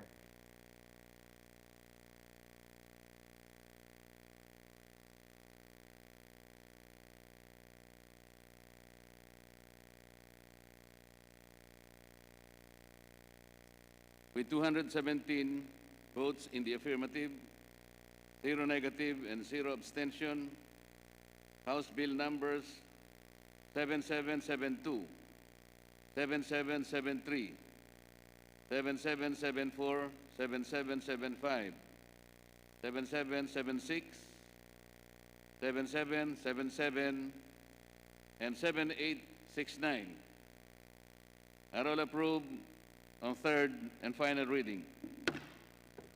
Majority Leader. Mr. Speaker, I move for the consideration on third reading of House Bill number 7783, and for this purpose, may I request that the Secretary General be directed to read the title of the bill and thereafter to call the roll for nominal voting. So move, Mr. Speaker. With no objection, the motion is approved. Secretary General is again directed to read the title of Bill 7783 and thereafter call the roll for nominal voting. House Bill number 7783, an act mandating the establishment, management, maintenance, and regulation of rainwater harvesting facility in all new institutional, commercial, industrial, and residential development projects in Metro Manila. Roll call of members in consideration of House Bill number 7783. Honorable members Abante, Abaya, Bellanosa, Abu, Abig Saldivar, Abunda, Acop, Acosta, Cosalba, Jong, Advincula, Agaba, Sagaraw, Aglipay, Aguinaldo, Albano, Almario, Alonte, Alvarez France, Alvarez Senaro, Alvarez Pantaleon. Amante, Matba, Matong, Angara, Aragones, Arbison, Arenas, Arroyo, Atienza, Mentada, Babasa, Bagatsing, Balindong, Banyas, Nograles, Barba, Barbers, Baronda, Bersaga, Bascug, Bautista, Bautista, Bendigan, Belmonte, Benitez, Bernos, Biason, Billones, Biron, Bolilla, Bondok, Bordado, Bravo, Brosas, Bulat, Bustos, Kabatbat, Capochan, Cabredo, Cagas, Calderon, Calixto, Caminero, Campos, Canama, Cawagdan, Cardema, Cari, Castelo, Castro France, Castro Ferdinil, Cayetano Alan Peter Compañero, Cayetano Mariela Arni, Celeste, Chato, Chipeco, Chungalao, Angelica, Lizaldi, Coanco, Colyantes, Crisologo, Cuwa, Quaresma, Cueva, Culyamat, Dagook, Dalipe, Dalog, Dasa, De Jesus, De Venecia, Defensor Lawrence, Defensor Michael, De Los Santos, De Loso Montalya, De Maporo Abdullah, De Maporo Muhammad Khalid, Duavit, Dohali, Duterte, Di Faustino Ina, Di Faustino Michael III, D. Ian Paul, Ebcas, Ecleo, Elago, Enverga, Erisa, Erigel, Ermita Buhain, Escudero, Espina, Espino, Estrella, Farinas Ria, Farinas Ruiz, Cesar, Fernandez, Fernando, Ferrer, Juliet, Ferrer, Luis, Flores, Fortuno, Frasco, Fuentebella, Gaite, Garbin, Garcia, Jose Enrique, Garcia, Pablo Jan, Garcia, Vincent, Garin Janet, Garin Sharon, Gasataya, Gatchalian, Gato, Heron, Go, Edgo, Mark, Gonzaga, Gonzales, Ariel Dudong, Gonzales, Neptali, Gonzales, Sandro, Goroseta, Gico, Gullas, Guya, Haresco, Ataman, Hernandez, Herrera, D. Hofer, Luso, Xavier, Jimenez, Co, Elisa, Co, Wilton, Conghun, Labad, Lacson, Noel, Lagman, Lagon, Lara, Lasatin, Liachon, Legarda, Limlim, Kaichong, Lopez, Loyola, Lusotan, Makapagal, Arroyo. Maceda, Madrona, Malapitan, Mangawang, Magundadato, Marcoleta, Mariano Hernandez, Marino, Marquez, Martinez, Matba, Matugas, Mendoza, Mercado, Momo, Natividad, Nagaño. Nava, Nieto, Noel, Nograles, Jericho, Nograles, Juan Fidel, Nolasco, Nunez, Malañaon, Waminal, Olivares, Ong Jose, Ong Roni. Ordanes, Ortega, Juan Dizon, Pacquiao, Alberto, Pacquiao, Rogelio, Pajeros, Paduano, Palma, Pancho, Panotes, Peña, Pichay, Pimentel, Pineda, Plaza, Puno, Kimbo, Radasa, Ramirez, Sato, Remulla, Revilla, Reyes, Rivera, Robes, Rodriguez, Roman Romero, Romualdez, Ferdinand, Romualdez, Sieda Marie, Romualdo, Romulo, Roque, Sakdalan, Sagarbaria, Sakaluran, Salcedo, Salimbangon, Salo, Sanchez, Sangkupan, Santos Recto, Sarmiento, Saulug, Savillano, Xiao Silver, Singson, Singson Mihan, Tinsuat, Swansing, Estrelitas, Swansing, Horacio, Suarez, Aleta, Suarez, David, Suntay, si Alvarado, Taduran, Talyado, Tambunting, Tan Alisa, Tan Angelina, Tan Shamir, Tan Shari, Tan Sherny, Tejada, Teves, Arnulfo, Teves, Jose, Tiangco, Tolentino, Torres Gomez, Tulfo, Tupas, Chutor, T. Alan, T. Diego, Umali, Alfonso, Maria Victoria, Unabia, Ungabuy, Juliet, Uy, Rolando, Valeriano, Valmayor, Vargas, Vargas Alfonso, Velasco, Veloso, Vergara, Villa, Villafuerte, Villanueva, Brother Eddie, Villanueva Noel, Villar, Villara, Suarez, Villariga, Villalago, Yap Eric, Yap Victor, Yu, Zamora Ronaldo, Zamora Waikorat, Zarate, Zubiri. Second call for House Bill number 7783. Honorable members, Abante, Abaya, Abellanosa, Abunda, Acosta, Acosta Alba, Alvarez Pantaleon, Amatong, Aragones, Baños Nograles, Baronda, Bernos Biron, Bulot, Kawagdan, Cardema, Cari, Castro Fredinil, Chongalao, Angelica, Pua, Cueva, Dalipe, Jesus de Venecia, de Los Santos, de Maporo Abdullah, Duavit Duhali, Fernandez, Fernando Garin, Sharon Gato, Goed Gonzaga, Buya, Haresco, Hataman, Halus Hos, Ko Wilton, Kong Hun, Diachon, Mangawang, Marino, Martinez, Mendoza, Mercado, Nava, Nograles, Juan Fidel, Nolasco, Nunez, Malañao, Jose, Ordanes, Pacquiao, Alberto, Padjernos, Pichay, Pineda.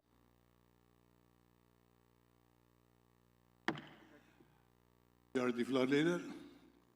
Mr. Speaker, I move for the consideration on third reading of House Bill number 7839. And for this purpose, may I request that the Secretary General be directed to read the title of the bill and thereafter to call the roll for nominal voting. So move, Mr. Speaker. Secretary General, so directed. Call for a nominal voting. House Bill number 7839, an act renaming the Quezon City General Hospital to Quezon City General Hospital and Medical Center, amending for the purpose Republic Act number 537 as amended. Roll call of members in consideration of House Bill number 7839.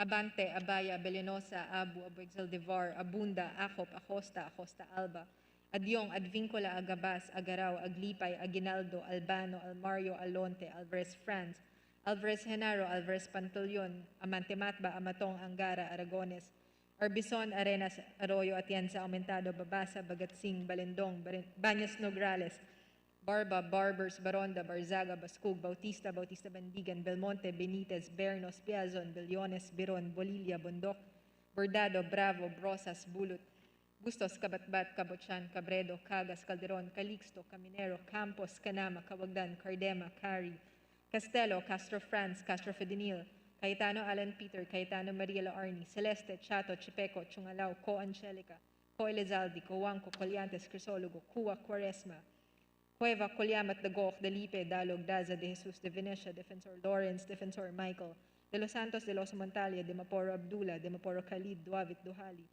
Duterte, Di Faustino Ino, Di Faustino Michael, Di Ian, Ebka, Secleo, Elago, Enverga, Erice, Erigel, Ermita Buhain, Escudero, Espina, Espino, Estrella, Fariñas Ria, Fariñas Rudy Cesar, Fernandez, Fernando, Ferrer Juliet, Ferrer Luis, Flores, Fortun, Fortuno, Frasco, Fuentebella, Gaite, Garbin, Garcia Jose Enrique, Garcia Pablo John, Garcia Vincent, Garin Janet, Garin Sharon, Gasataya, Gachalian, Gato, Heron, Go, Ed, Go, Mark, Gonzaga, Gonzales, Aurelio, Gonzales, Naftali, Gonzales, Sandro, Garceta, Guico, Gulias, Guya, Haresco, Hataman, Hernandez, Herrera D, Hofer, Halos Hos, Javier, Jimenez, Co Eliza, Co Wilton, Konghun, Labad-Labad, Lacson, Lacson Noel, Lagman, Lagon, Lara, Lezatin, Leachon, Legarda, Lim Kaichong, Lopez, Loyola, Lusotan, Macapagal Arroyo, Maceda, Madrona, Malapitan, Mangawang, Mangudadato, Marcoleta, Mariano Hernandez, Marino, Marquez, Martinez, Matba, Matugas, Mendoza, Mercado, Momo, Natividad, Nagaño, Nava, Nieto, Noel, Nograles, Jericho, Nograles, Juan, Nolasco, Nunez, Malanaon, Omenal, Olivares, Ong Jose, Ong Ronnie, Ordanes, Ortega, Juano Dizon, Pacquiao Alberto, Pacquiao Rogelio, Padiernos, Paduano, Palma, Pancho Panotes, Peña, Pichay, Pimentel, Pineda, Plaza, Puno, Kimbo, Radaza, Ramirez Sato, Remulla, Revilla, Reyes, Rivera, Robes, Rodriguez, Roman Romero, Romualdez Ferdinand, Romualdo Sieda, Romualdo Romulo Roque, Sakdalan, Sigarberia, Sakaluran, Salceda, Salimbangon, Salo, Sanchez, Angcopan, Santos Recto.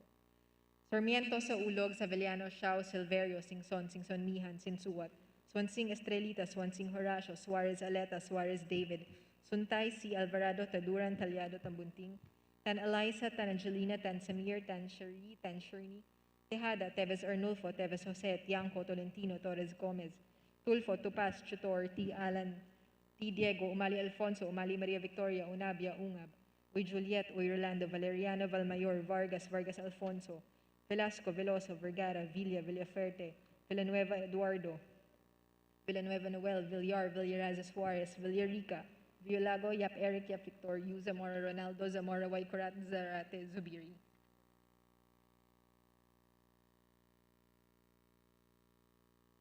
Second call for House Bill number 7839.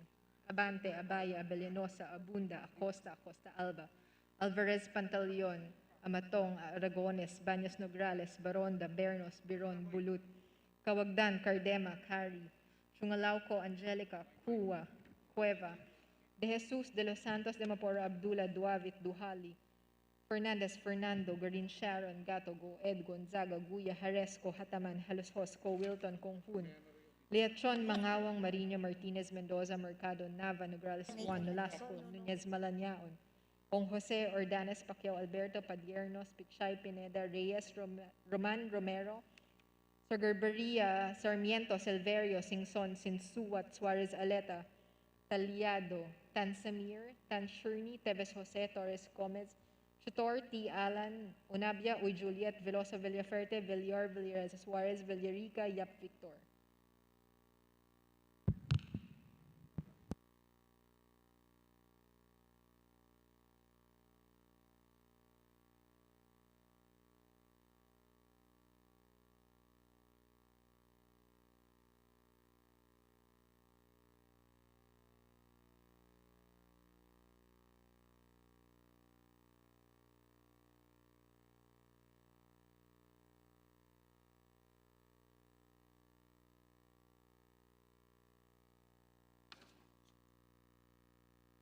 With a vote of 219 members in the affirmative, 0 in the negative, and 0 abstention, House Bill number 7839 is hereby approved on third and final reading.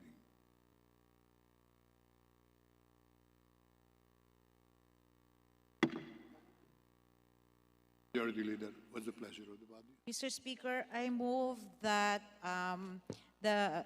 all the bills approved on third reading be transmitted to the Senate. So move, Mr. Speaker. Secretary General is hereby directed to take all of these approved measures. Majority Leader. Mr. Speaker, on behalf of the majority, I nominate and elect.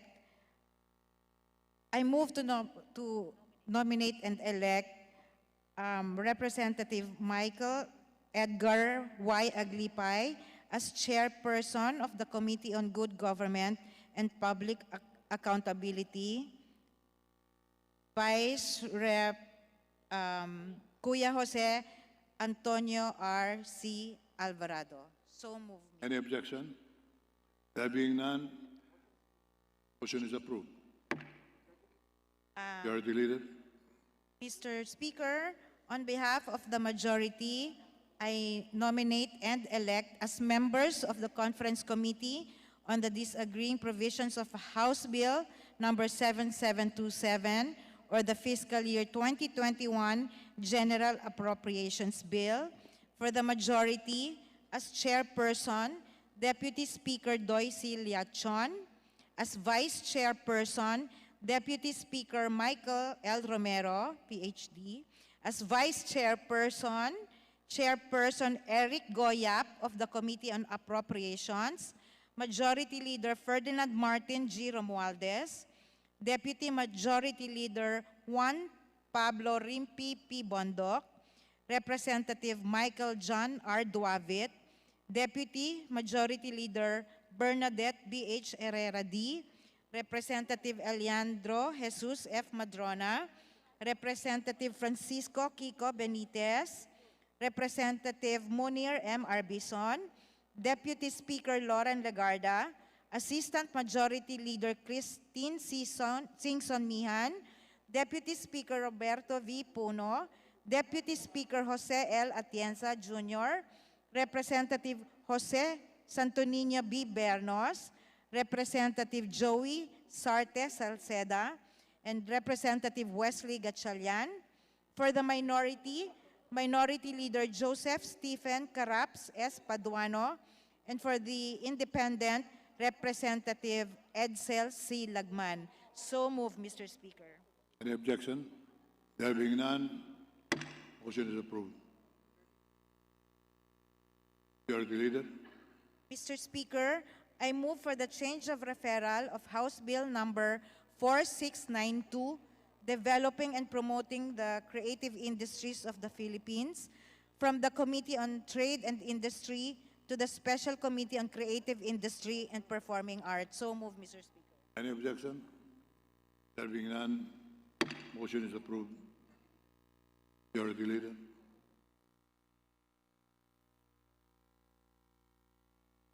Mr. Speaker, with leave of the House, I move that we open the privileged hour. Any objection? There being none, the privileged hour is resumed. Majority Leader. Mr. Speaker, I now move that we recognize the Honorable Deputy Speaker, Representative Deogracias Victor D.V. Savellano of the 1st District of Ilocos Sur to avail of the privileged hour. So move, Mr. Speaker. Honorable Thank you very Savellano. much, Mr. Speaker. Honorable Esteemed colleagues. Savellano is recognized. You may proceed. Thank you very much, Mr. Speaker. Esteemed colleagues. Dati na naman ang baha. Bakit nakagulat pa kayo? Bumabagyo, taon-taon naman yan. Mataas ang baha, di naman yan bago. Lumulubog ba ang bahay nyo? Baka tuwing umuulan na yan. Nagiba or inaanod ba ang bahay nyo? Hindi na rin yan nakakagulat. Napinsala ba ang inyong mga tanim at ari-arian? Bakit naman yan iniiyak natin? May namatay din ba? Nakakalungkot pero malilimutan din yan ng mga tao. Magplano, maghanda, climate change, resiliency at iba pang matutunog na salita, ganun din naman, parehas din yan noon. Habang nandito ako ngayon, alam niyo po ba na Global Warming and Climate Change Conscious Next Week mula November 19 hanggang ngayong araw, November 25. Malamang konti lang ang nakakaalam o salita lang yan. Banayad na daloy ng tubig. Huwag na nating pahabain ang diskusyon. Nagkakaisa naman ang mga dalubhasa at di naman nagbabago ang turo ng ating mga ninuno. Alam na natin ang kailangan. Pabagalin ang tubig mula sa mataas na lugar gaya ng ating mga kabundukan papunta sa ating mga ilog at lawa. Dalawa ang paraan, infrastructure at pagtatanim. Sa solusyon ng infrastructure, diyan napapasok ang mga dam, dike, irigasyon, spillway, slope protection, flood control projects, dredging, pagbuo ng gates at pumping station at ibang solusyon. Mahusay na tayo dyan.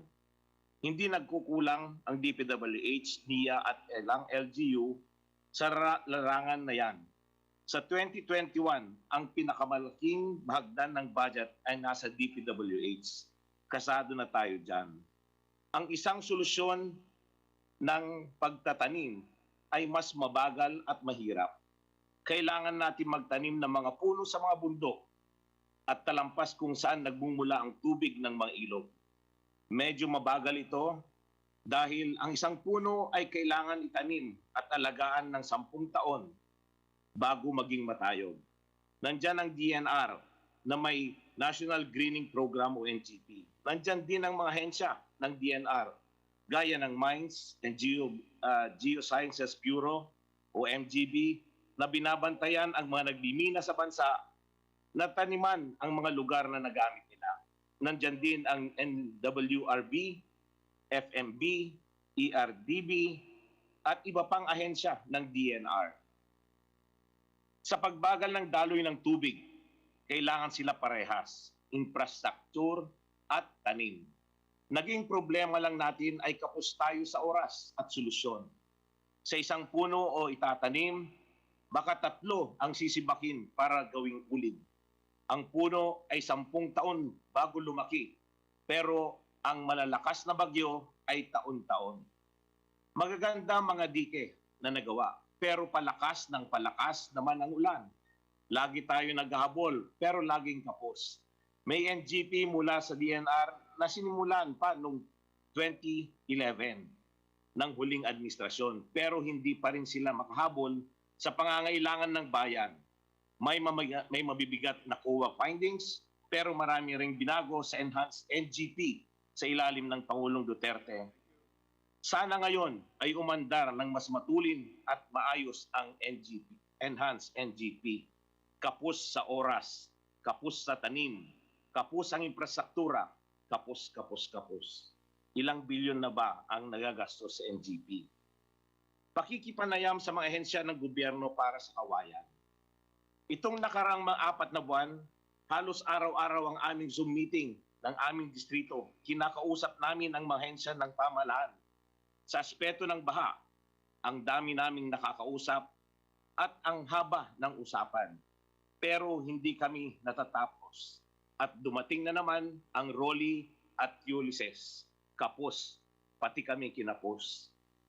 Sa aming natutunan, maraming kakayahan ang gobyerno pero hindi lang nag-uusap-usap ang ibang asensya. Kanya-kanya ang trabaho at kahit iisa ang layunin ay hindi sila nag-uusap. Masyado.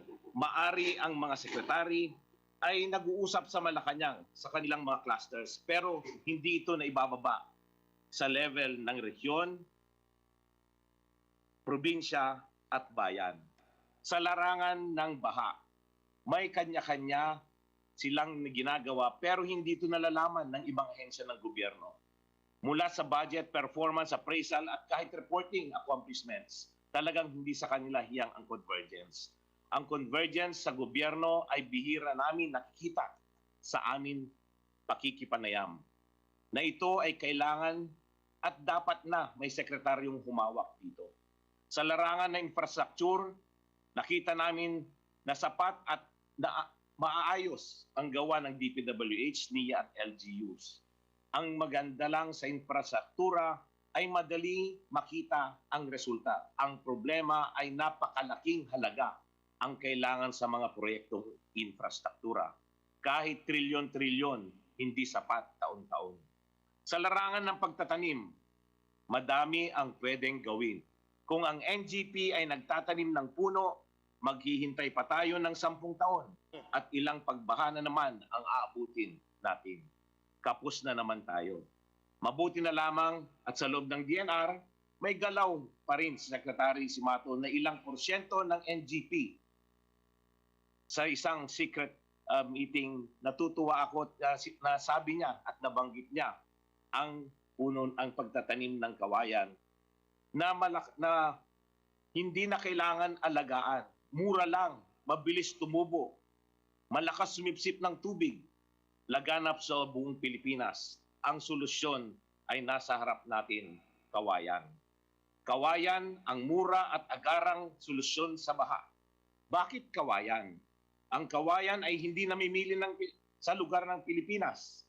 Ang kawayan ay pwedeng pagmulan ng labong na pagkain. Ang tubo ng kawayan ay 3 to 4 feet kada 24 oras. Wala nang bibilis pa dyan. Sa ilang buwan lang ay matayog na ang kawayan. Kung maghihintay ka ng 2 taon, ang isang puno ng kawayan ay nagiging umpok ng 15 kawayan. Times 15 in 2 years, matulin po ang pagdami. Ito ay mahusay na pamalit ng puno. Pwede itong maharvest sa loob ng 4 na taon. Pagkatapos, taon-taon na siyang pwede i-harvest. Marami tayong dalubhasa ng kawayan at ito ay pwedeng malaking industriya. Pero pinakamalaga sa lahat, pwede itong panlaban sa baha. Kung gayon ka na magtatanim, sa 2022, malaki na ang inyong mga kawayan. Kung pagod na kayo, maging resilient, magtanim na kayo ng kawayan. Ang PBDIC ang susi ng kawayan sa bansa. Ang Philippine Bamboo Industry Development Council or PBIDC, pakitandaan lang, ang PBIDC, ito ay isang sangay ng pamalahan na ilalim ng Department of Trade and Industry na nabuo sa bisa ng Executive Order 8379 noong 2010 na nilikha ng dating Pangulong Gloria Macapagal Arroyo at natulog ng matagal na panahon. Pero nabuhay ulit nung panahon ni Secretary Mon Lopez nitong 2016 kasama sa PBDIC, ang DepEd, DA, DNR, DTI, DOST at iba pang sangay ng pamahalaan ayon sa EO 879. Noong naging gobernador ako sa Ilocos Sur, kawayan na agad ang isa sa aking inasikaso kasama ang Bakawan because of Typhoon Peria kung saan mo naputol ang pinakamalaking bridge sa amin sa Ilocos. Noong naging congressman ako noong 2016, sa sobrang excited ako, ito ang unang bill na pinasa ko sa Kongreso, ang pagbuo ng Philippine Bamboo Industry Roadmap. Noong 2016, nahanap ko ang PBDIC at sa tulong ni dating DTI Secretary Mon Lopez, napatakbo na naman ulit ito.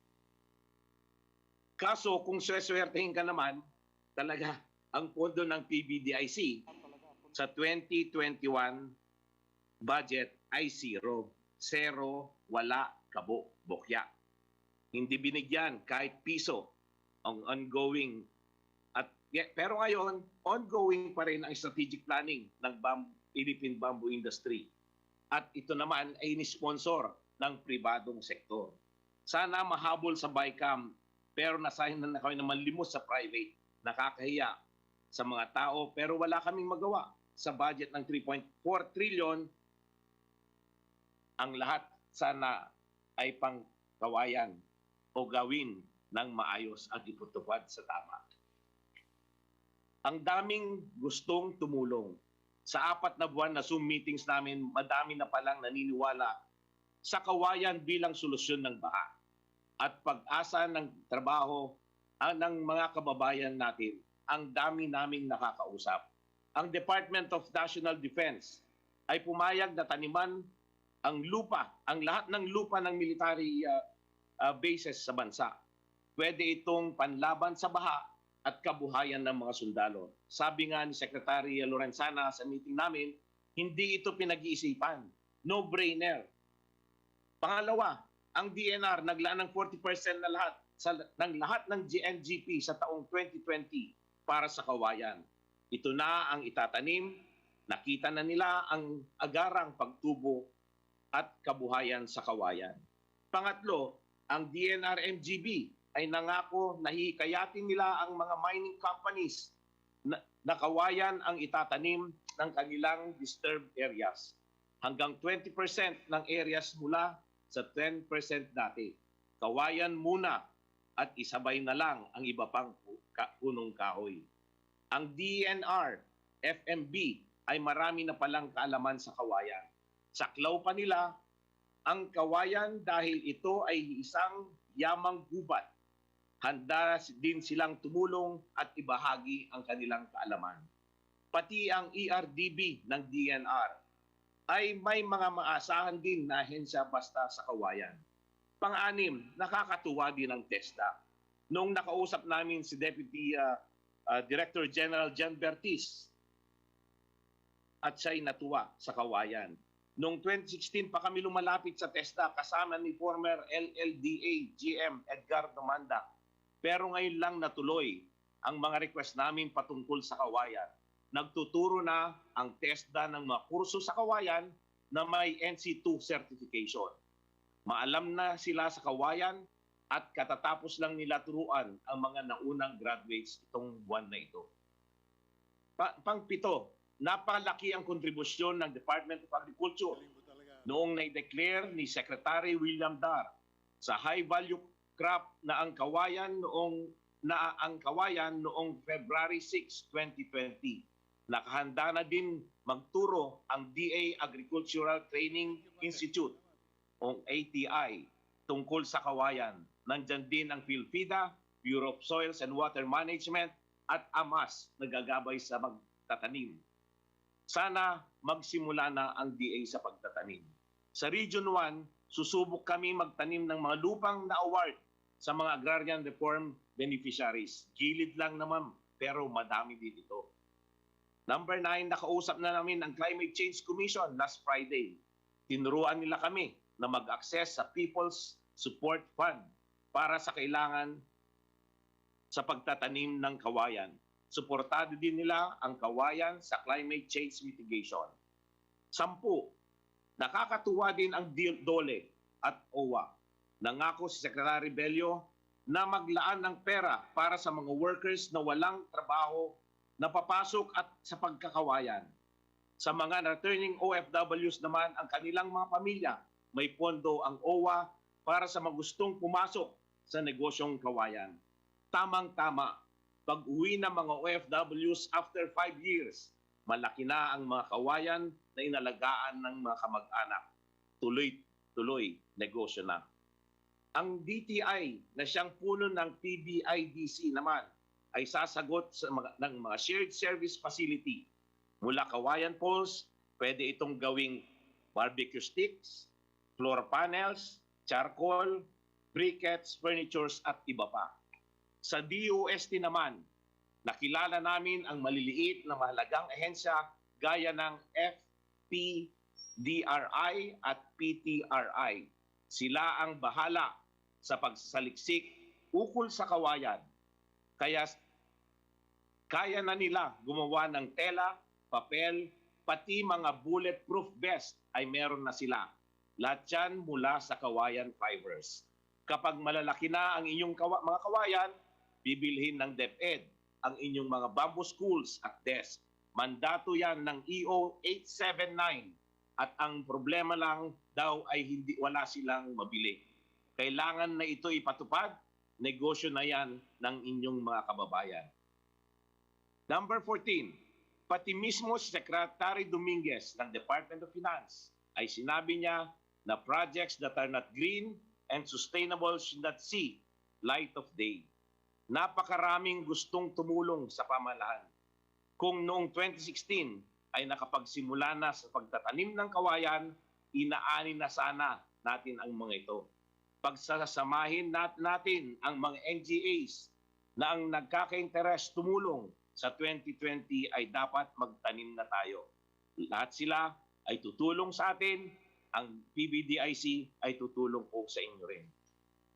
Paglaan ng pera mula sa infrastruktura ng DPWH, napakaraming pong kaalaman, napakaraming resources.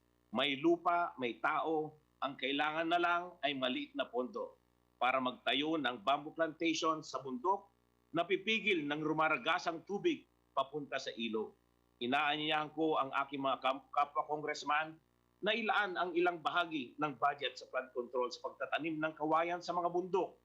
Tuloy pa din ang infrastructure projects na panlaban sa baha mula sa DPWH, NIA at iba pang ehensya, pero huwag kalimutan ang bamboo plantation sa bundok. Nandyan ang malalaking ahensya para tumulong sa atin. Nandyan ang DND, DA, DAR, TESDA, DOST, climate change at DTI. Hindi ito advocacy. Hindi ito tree planting. Hindi ito weekend planting ng mga NSTP students. Pangmalawakang farm ito ng kawayan. Nagmamadali po tayo, mechanized po tayo, pangmalakasan na ito, hindi na kasi pwedeng ang delayed, hindi na pwede ang kapos, kailangan pa natin masasabi na umabot, hindi kapos. Narinig nyo na po ba ang RBCO? Kapag ganitong naglulubugan ng ating mga bayan, may isang ahensya ng pamahalaan na hindi nababanggit kahit na siya ay may mandato. Kapag may baha, hindi lang dapat ang ilog ang titignan natin, kundi ang buong river basin na may 18 major or malalaking river basin sa bansa na ito'y pangangalaga ng River Basin Control Office o RBCO. Ito ay isang sangay ng DNR na maalam at may mandato tungkol sa pagbaha ng river basin. Ang nangyari sa Cagayan ay dulot ng Cagayan River Basin. Ang sa Marikina naman ay dulot ng Pasig Laguna de Bay River Basin. Mas malawak ang pagtukoy sa problema. Ang RBCO ay dapat mas malawak at mas mabilis ang galaw. Nasaan ba sila? Wala akong naririnig sa kanila. Niwala sila sa periodiko, TV o radyo. Sayang ang pangalan nyo. River Basin Control pa naman ang pamagat ng opisina. Pero parang walang control at wala kayong visa. Noong 2006 pa kayo binuo sa bisa ng Executive Order 510. Nasa DNR na kayo nang nilipat kayo noong 2009 sa bisa ng Executive Order 816. Gumalaw naman kayo. Ilang ehensya pa ba ng pamahalaan ang kailangang gisingin para gumalaw? Sayang ang pangalan ninyo. Hindi namin kayo nararamdaman at inaanyahan ko ang aking mga kapwa-pambabatas. Bagamat wala sa kapangyarihan natin ang mag-execute ng project, palakasin natin ang RBCO. Kung di man siya abutan ng 2021 budget, pwede natin palakasin ang kapangyarihan ng RBCO. Maghain tayo ngayon. Naghain na ako kahapon ng resolusyon tungkol dito na magpalakas ang RBCO. Sa ating tulong ay baka magkatotoo ang kanilang pangalan, control ng river basin. Sa tulong natin, sana hindi nakapos ang RBCO sa larangan ng baha. Ang tupad ay gagamitin sa livelihood ng kawayan. Sa aking pakikinayam with Secretary Bebot Bello ng DOLE, nabigyan kami ng pagkakataon na magamit ang programa nila sa tupad para maturuan ang mga aming kababayan sa Ilocos Sur ng livelihood tungkol sa kawayan. Imbes na maglinis sa kalye, ang linilinis namin ay mga clumps ng kawayan. Tumutubo na ngayon ang labong at ang mga nakuha naming kawayan ay ginagawa naming balsa para sa baha, hagdanan para sa makuna, sungkit at iba pang gamit. Kahit sa disaster preparedness, nagagamit ang kawayan. Subukan nyo mga kasama, baka mas iba yung gamit ito sa programang tupad sa DOLE. Kailangan ng land use plan ng bansa. Maari din sana, mga kasama, ipasa natin ang National Land Use Act na noong 1987 na sinalang sa Kamara. Kailangan kasi maging malaman kung saan dapat magtanim ng kawayan para di na bumaha. Buti pa ang mga LGU may comprehensive land use plan. Ang Pilipinas wala pa. Kapag pinagsama-sama natin ang 1,501 comprehensive land use plans ng mga LGUs para itong jigsaw puzzle na kailanman ay dinabuo. Sana lumabas na ang National Land Use Plan Act. Matagal na po ito. Pagdiwang ng ikalawang siglo ng pagdating ng Kastila. Pangarap ko ay magtanim ng kawayan sa inyong mga bayan bago mag-March 21, 2021. Ito kasi ang 500th anibersaryo ng pagdating ng mga Kastila sa Pilipinas noong 1521. Makatapos ng 5 siglo, sana makita na ang ating pagkakaisa. Panawagan sa aking mga kasama sa serbisyo publiko. Nakakapagod na din maging resilient. Ang inaalala ko, ang mga kababayan nating maliliit. Napakahirap umahon mula sa baha at sakuna. Kung kada ulan at bagyo magsimula ka muli, hindi tatagal ang ating mga kababayan. Kung ang tanim ng magsasaka ay malulusaw tuwing may bagyo, magugutom tayo. Yung maliliit ang ating inaalala. Kahit na lang sa kanila, sana may mangyari na agad. This year at 2021, ngayon na po. Panawagan sa mga kapwa kong mangbabatas, lalo kay Speaker Alan Lord Velasco, mga senador at Pangulong Rodrigo Duterte, pamaskong handog nyo na ang pamanang kawayan at ang liwanag ng parol ng Belen ng bawat tahanang Pilipino. Kawayan naman. Maraming salamat, Mr. Speaker, sa inyong pandidinig at sa aking mga kasama.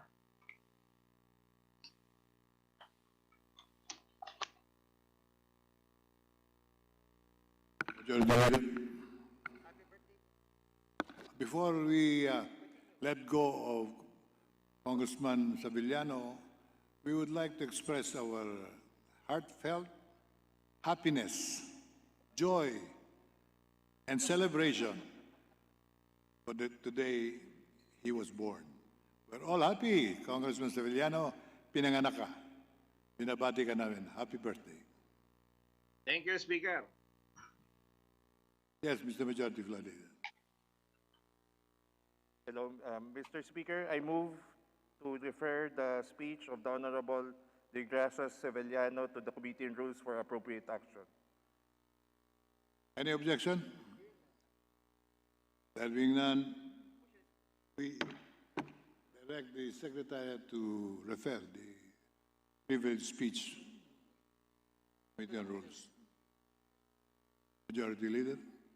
Mr. Speaker, I move to recognize the Honorable Lauren Legarda of the Lone District of Antique, our Deputy Speaker, for her privilege speech. I so move, Mr. Speaker. We recognize the Deputy Speaker, Lauren Legarda. You have the floor, Madam Deputy Speaker. Thank you very much, Mr. Speaker. Thank you very much. Una po ay ako'y bumabati kay Deputy Speaker D.V. Savillano sa kanyang kaarawan at nagbibigay pugay sa kanyang mga komprehensibong solusyon sa problema ng climate crisis sa ating bansa.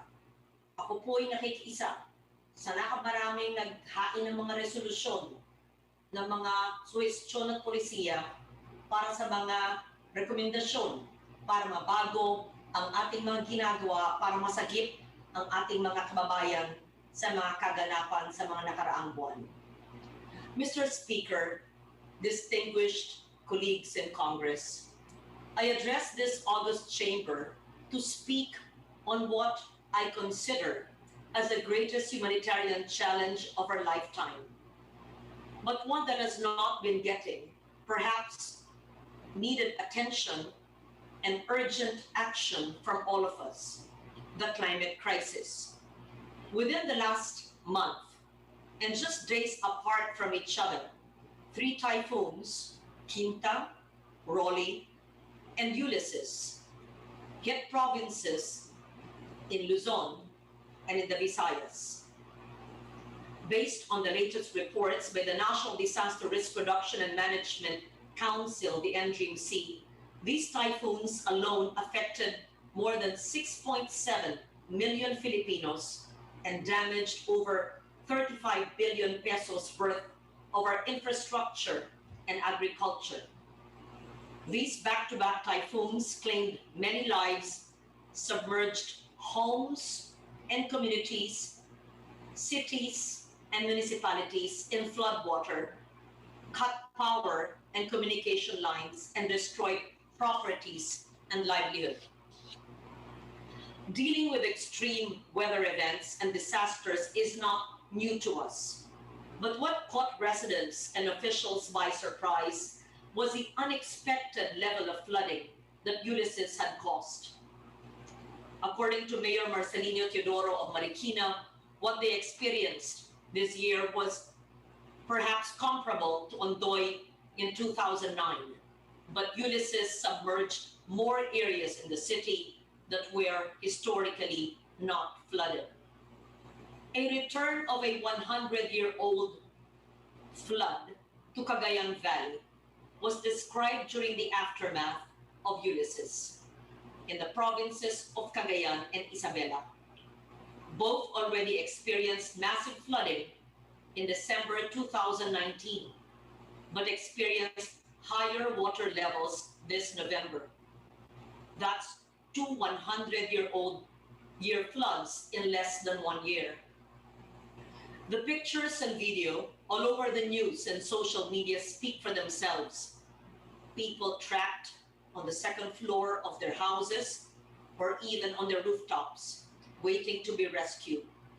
We saw a footbridge in Marikina swept by raging floodwaters that eventually crashed into a bridgeway. The heart-rending photograph of a child in Cagayan placed in a batya as her family tried to evacuate. What do we make of these alarming and heart-rending images of our fellow Filipinos? As policymakers and district representatives, what is the most urgent task at hand? Mr. Speaker, aside from the sheer strength and amount of rainfall brought about by these typhoons, many consider that the volume of water release by the dams and the environmental degradation of the Sierra Madre Mountains as our natural buffer against tropical cyclones have indeed worsened the level of flooding in the affected areas. There are now different resolutions filed on the massive flooding caused by Typhoon Ulysses, and perhaps the scope of the legislative inquiries can be expanded to consider the enforcement of environmental, climate change adaptation and mitigation, and disaster risk reduction and management laws by your local government agencies, local government units, and the national government. Perhaps a review of the protocols followed by dam operators is also in order to ensure the measures should be adjusted to climate risk scenarios, including preemptive safe discharge of water and linked to effective early warning systems for communities at risk of floods, down to the last mile, in order to prevent loss of lives, properties, and livelihood. We did this in 2009 in the Senate after Typhoon Ondoy, in Marikina, in Santa Cruz, Laguna, in San Roque Dam, in Pangasinan, and in other areas of Metro Manila. There is also a need to intensify and identify the gaps within the systems used by national government agencies, as perhaps cited by Kong Seveliano, and local government units in mainstreaming disaster risk reduction and climate change adaptation in their development, investment, and land use planning. Perhaps stronger policy measures need to be formulated to help avert future loss and damage and to ensure sustainable and resilient recovery in light of the escalating climate-related disaster risks compounded by factors caused by the COVID-19 pandemic. Mr. Speaker, our scientists have said that the track of Typhoon Ulysses was almost the same as Ondoy in terms of rainfall amount.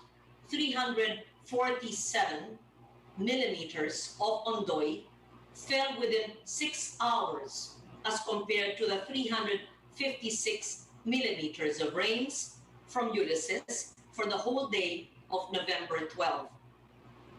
1 day rain, total of Ondoy, is 455 millimeters. There are also other factors in play that led to Ondoy level flooding during Ulysses.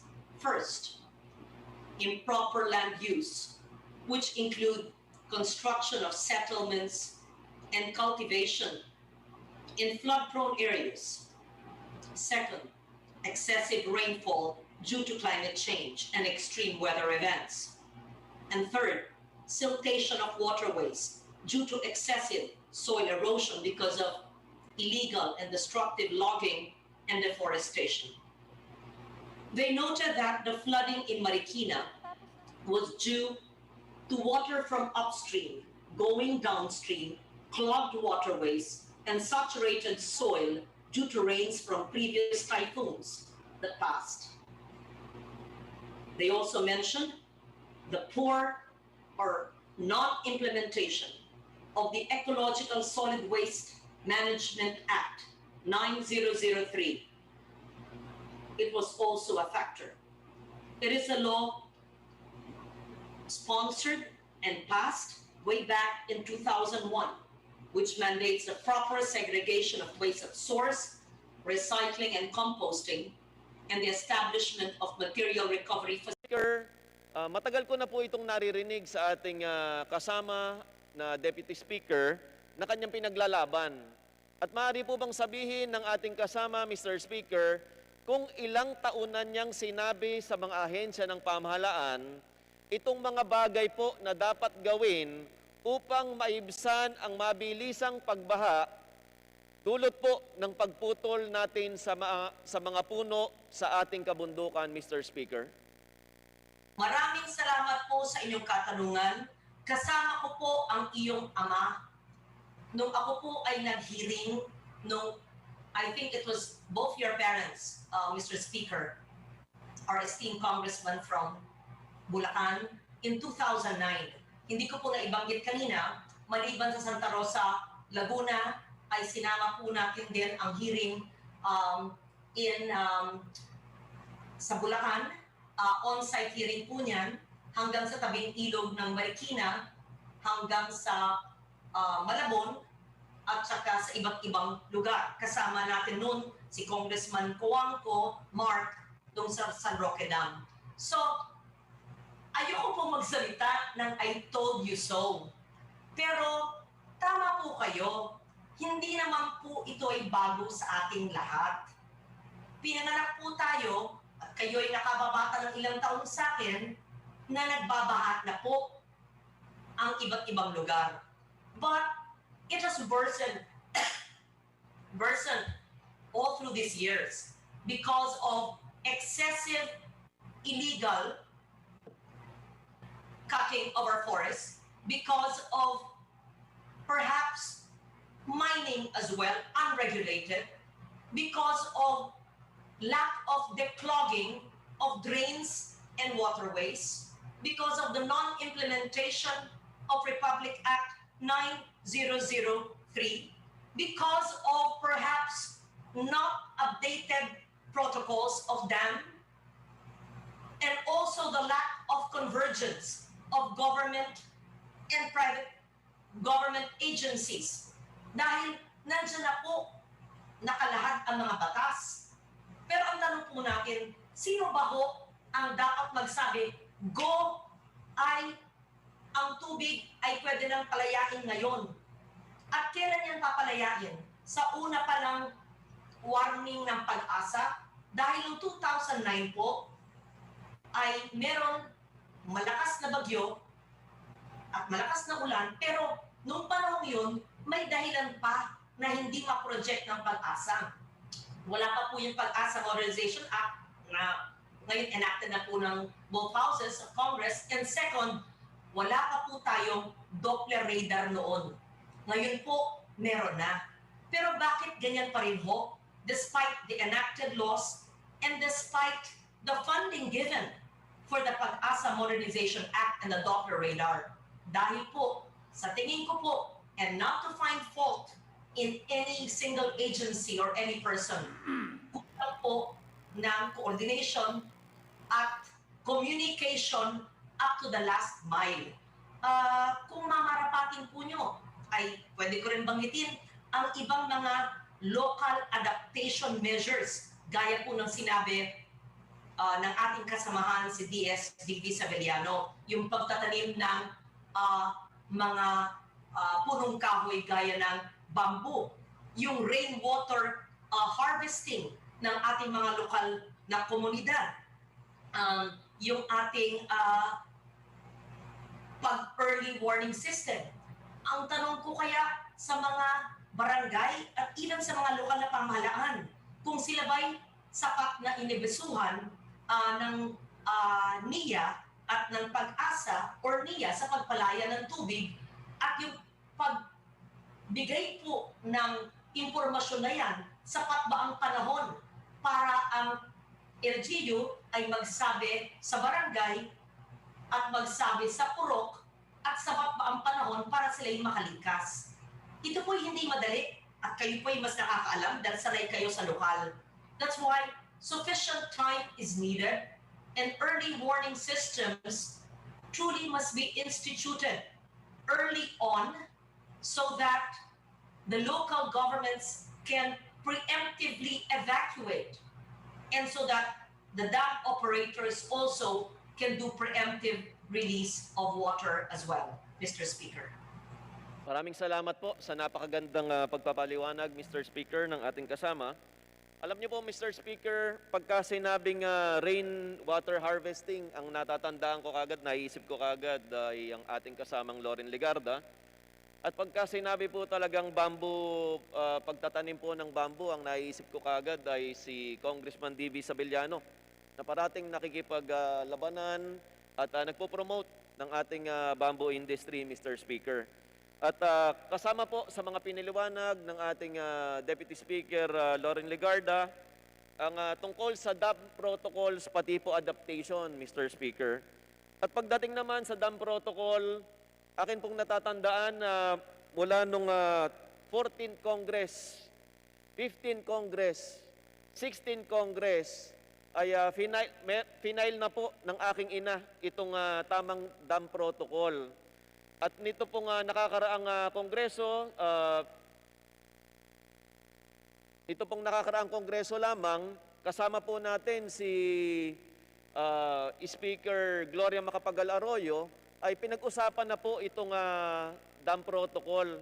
At sa pagkakaalam ko po, kasama po mismo kayo, Mr. Speaker, sa ilang mga meeting sapagkat napakalaki po ng bahagi ng kaalaman tungkol sa dam protocol ay inyong sakop rin at nalalaman at naiintindihan. Alam niyo po, Mr. Speaker, panahon na upang muling pag-aralan yung mga bagay pong nabanggit ni Deputy Speaker Loren Legarda, lalong-lalo na po itong tinatawag na dam protocol natin. Kailangan po talaga mayroong ugnayan at tamang ugnayan ang mga nagpapatakbo na pribado ng dam at ang ating mga LGU upang magandang pagpaplano po kung kailan kailangan ng tubig ng mga magsasaka, dapat nabibigyan ng libre at maayos na tubig ang magsasaka. Kung kailan tag-ulan at sobra ang tubig, dapat po, Mr. Speaker, nami-maintain ang ating water levels para naman sa panahon ng tag-init ay nagagamit naman ng tao sa patubig sa ating mga pananim, gayon din sa ating mga inumin at paggamit sa bahay, ang tubig na napakahalaga na sa panahon pong ito ay itinapon lang ng ating mga dam. Ito pong itinapon ng ating mga dam ay yaman ng bansang Pilipinas na ngayon, imbis na maging yaman, ay sumikil ng buhay. Nag-cause ng landslide at flash flood.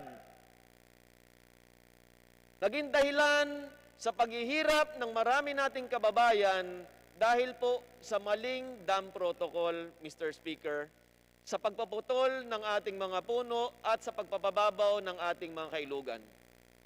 Mr. Speaker at mga kasama, dito po sa bahay ng taong bayan, sa House of the People, sana po tunay tayong maging boses ng ating mga mamamayan. At ang panaghoy ng ating mamamayan sa panahong ito ay humihingi ng tulong muli sa ating lahat. Panahon po upang patunayan natin na bukas ang ating puso, bukas ang ating isip sa pagtulong sa taong bayan, lalong-lalo na sa mga nabaha. Maraming salamat po, Mr. Speaker. Maraming salamat po kay Congresswoman Deputy Speaker Loren Legarda. Ako po'y lubos ang papasalamat sa ating kasamahan na taga Bulacan na ramdam ng inyong mga constituents ang nangyayari dahil nung sa panahon pa lang ng Ondoy, nung nanunungkulan pa rin ang inyong ina sa Kongreso ay alam na ang problema, pero alam natin na hindi ito masusolusyonan ng isang legislative district ni isang probinsya dahil ito'y isang whole of government and whole of society approach na dapat magkaroon ng maliwanag at maigting na convergence ang mga ahensya ng gobyerno. Salamat po. Majority Floor Leader. Mr. Speaker, I move that the privileged speech of DS Lauren Legarda and its interpellations be referred to the Committee on Rules. So move, Mr. Speaker. Any objection? Having none, motion is carried. Mr. Speaker, I move that we extend the period of privilege hour for another 30 minutes. Mr. Speaker. What is the pleasure of the body? Why are you suggesting that? The chair would like to be informed why you would want to extend.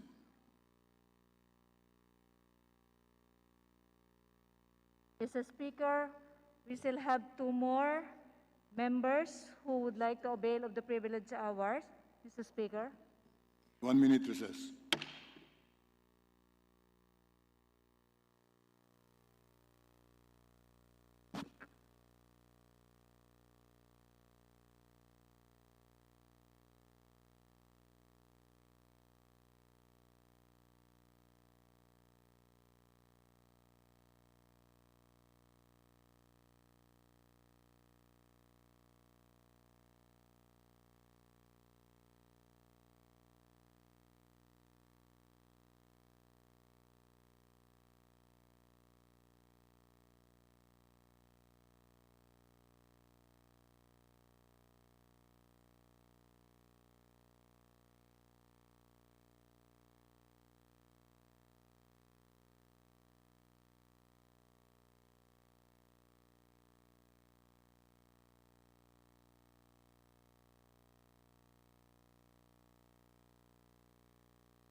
Session resume. Majority Leader. Mr. Speaker, I move that we extend the privilege hour for 30 minutes. So move, Mr. Speaker. There is a motion to extend the privilege hour duly seconded. Is there any objection? The chair hears none. The motion is approved. Mr. Speaker, I move that we recognize Representative Maria Laarni Cayetano from the 2nd District of Taguig to avail of the privilege hour. So move, Mr. Speaker. The Honorable Cayetano representing the 2nd District of Taguig is hereby recognized for her privileged speech. Thank you very much. Thank you very much, Mr. Speaker, my esteemed colleagues, ladies and gentlemen. Thank you very much for allowing me to speak on an issue that is close to my heart. And I believe something that is very essential in nation building, that of violence against women. My dear colleagues, today, as we celebrate the International Day for the Elimination of Violence Against Women, let us all reflect on the issues as able and dedicated policymakers and legislators, and as families and parents. Mr. Speaker, violence against women is not and should not be taken merely as a fight by women and for women. This representation believes that allowing, condoning, and giving an indifferent attitude towards violence against women will eventually destroy our families and diminish the chances of a better, more wonderful, and happier future for the next generations of Filipinos.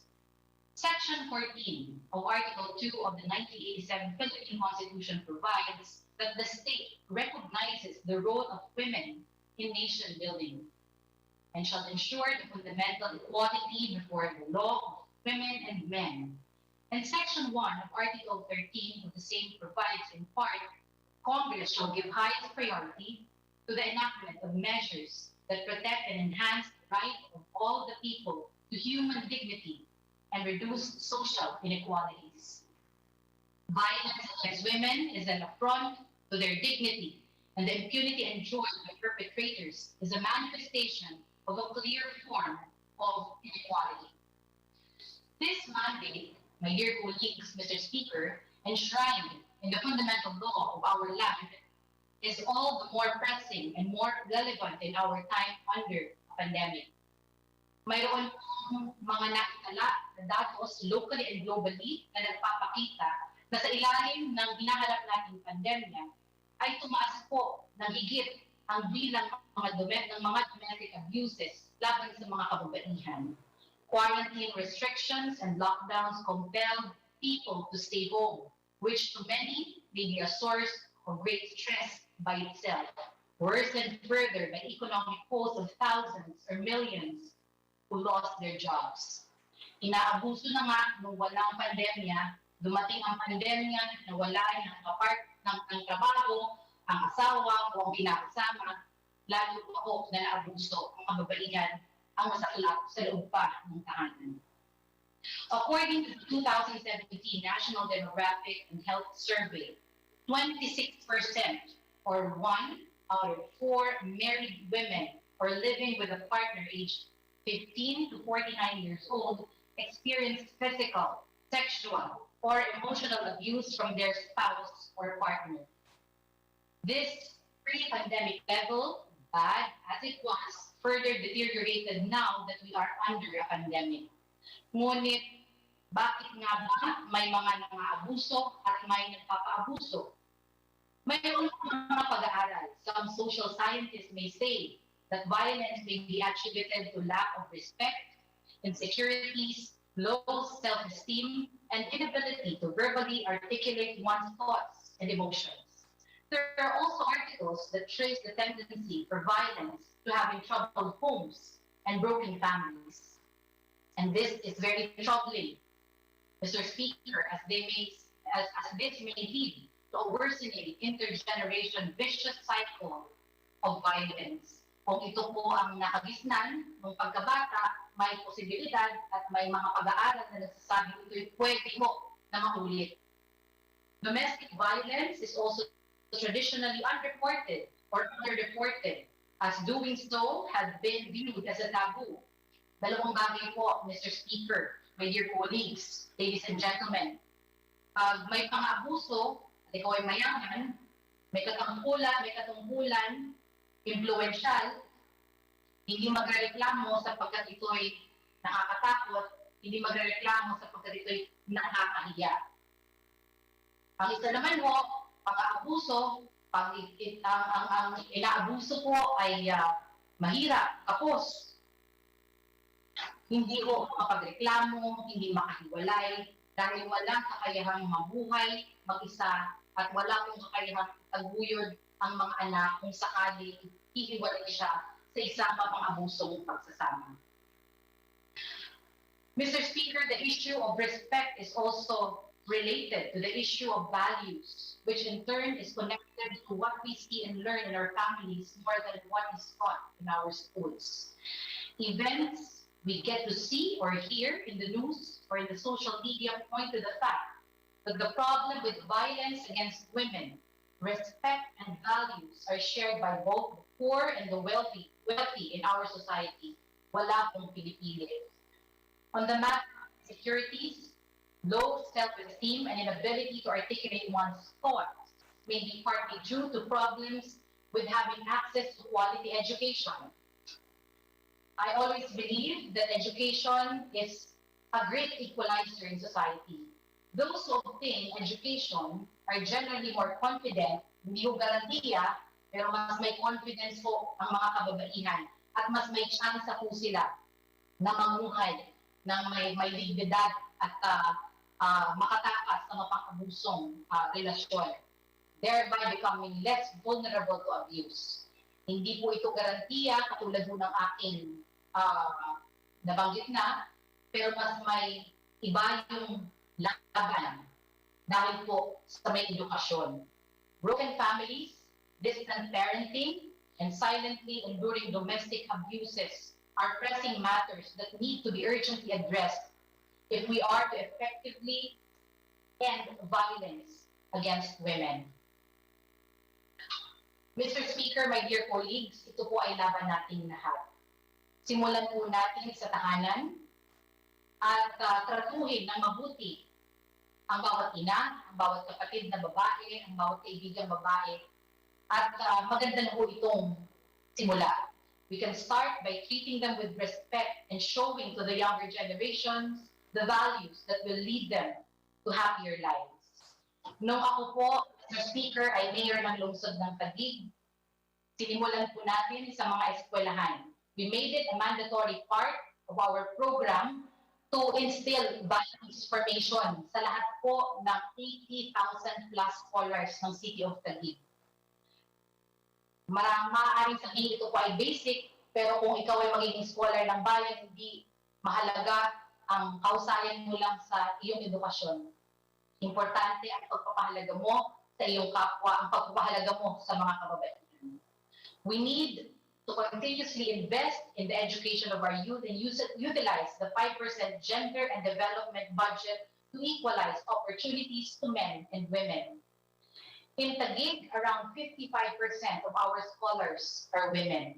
This representation believes that more educated women have brighter prospects in life.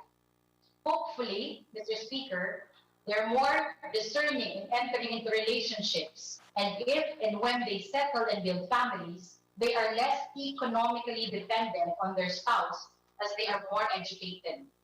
Education may serve as an effective shield against domestic violence. We can also trigger partnerships, synergies, advocacy networks to inform and push for women protection.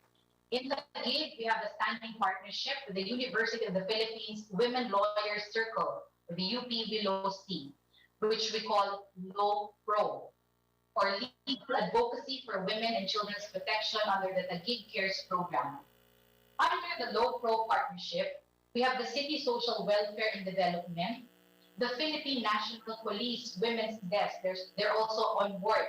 Kasama din po ang ating mga barangay leaders at ang abogado mula sa University of the Philippines who will go after perpetrators of abuse against women and children pro bono.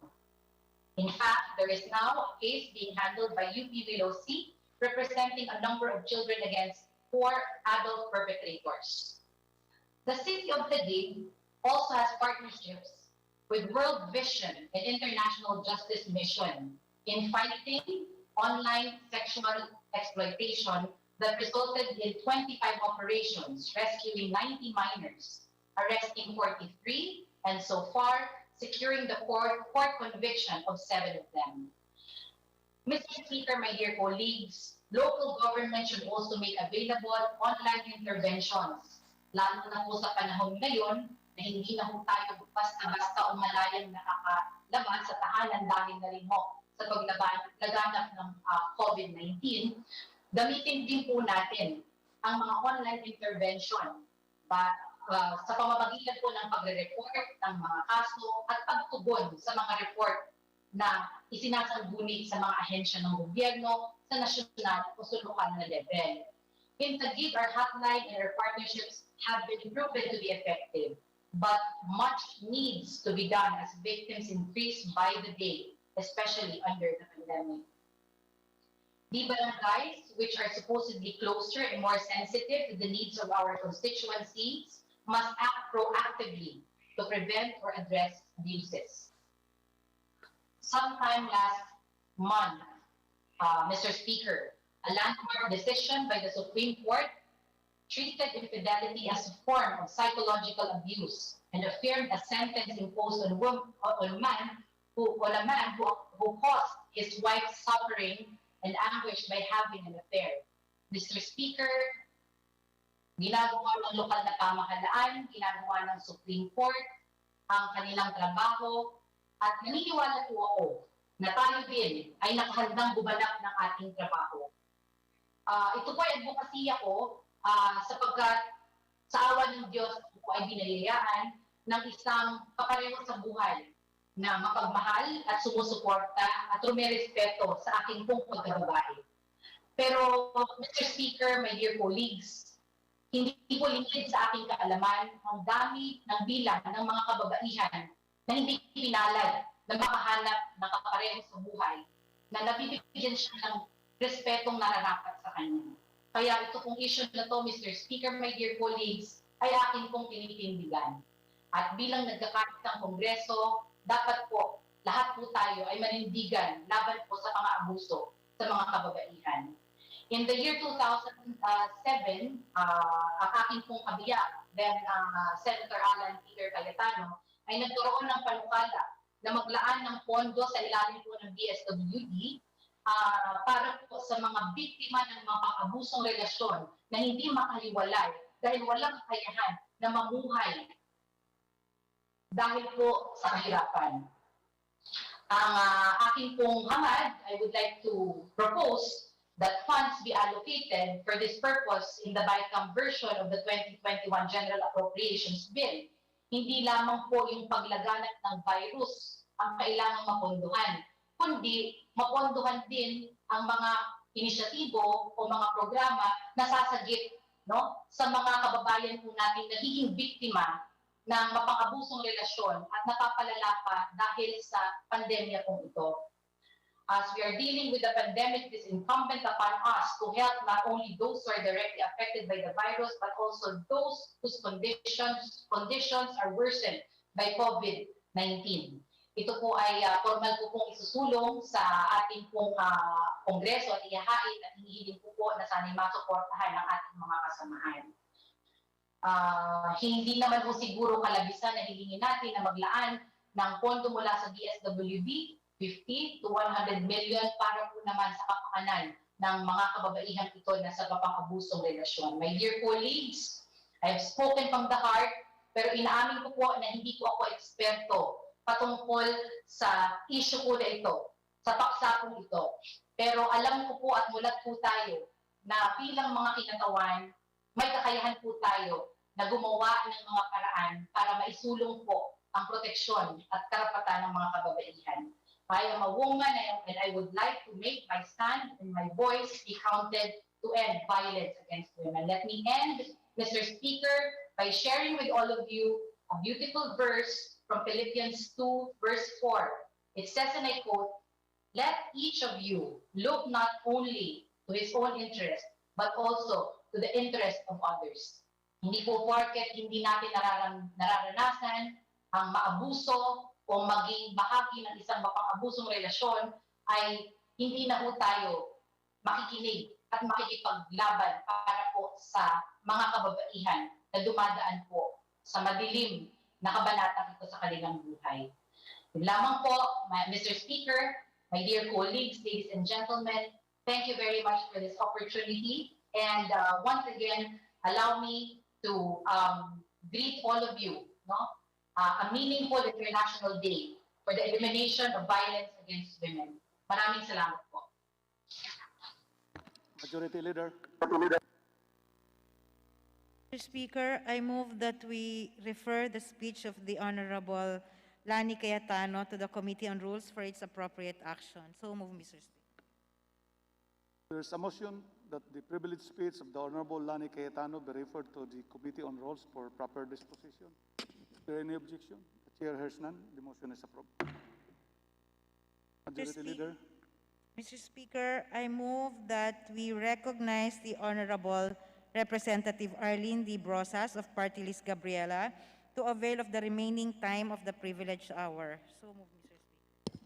The Honorable Arlene Brosas, Party List Gabriela, is hereby recognized for her privileged speech. Thank you, Mr. Speaker. Thank you. This is on the commemoration of the International Day for the Elimination of Violence Against Women, labanan ng abuso sa kababaihan at bata. Mr. Speaker, mga kapwa kong mambabatas sa Kongreso, mga kapwa kong kababaihan, at sa mga mamamayan nating nanunood ng kasalukuyang sesyon, magandang gabi po. I rise today to echo that 1 in 3 women is a victim of gender-based violence at some point during her lifetime. Today, November 25, marks the International Day for the Elimination of Violence Against Women, what we call IDEVAO. IDEVAO is designated by the United Nations General Assembly to raise awareness on the domestic, physical, sexual, psychological, economical, and other forms of violence victimizing women. In the Philippines, we commemorate this day by virtue of Republic Act number 10398 as the National Consciousness Day for the Elimination of Violence Against Women and Children, which was principally authored by Gabriela Women's Party.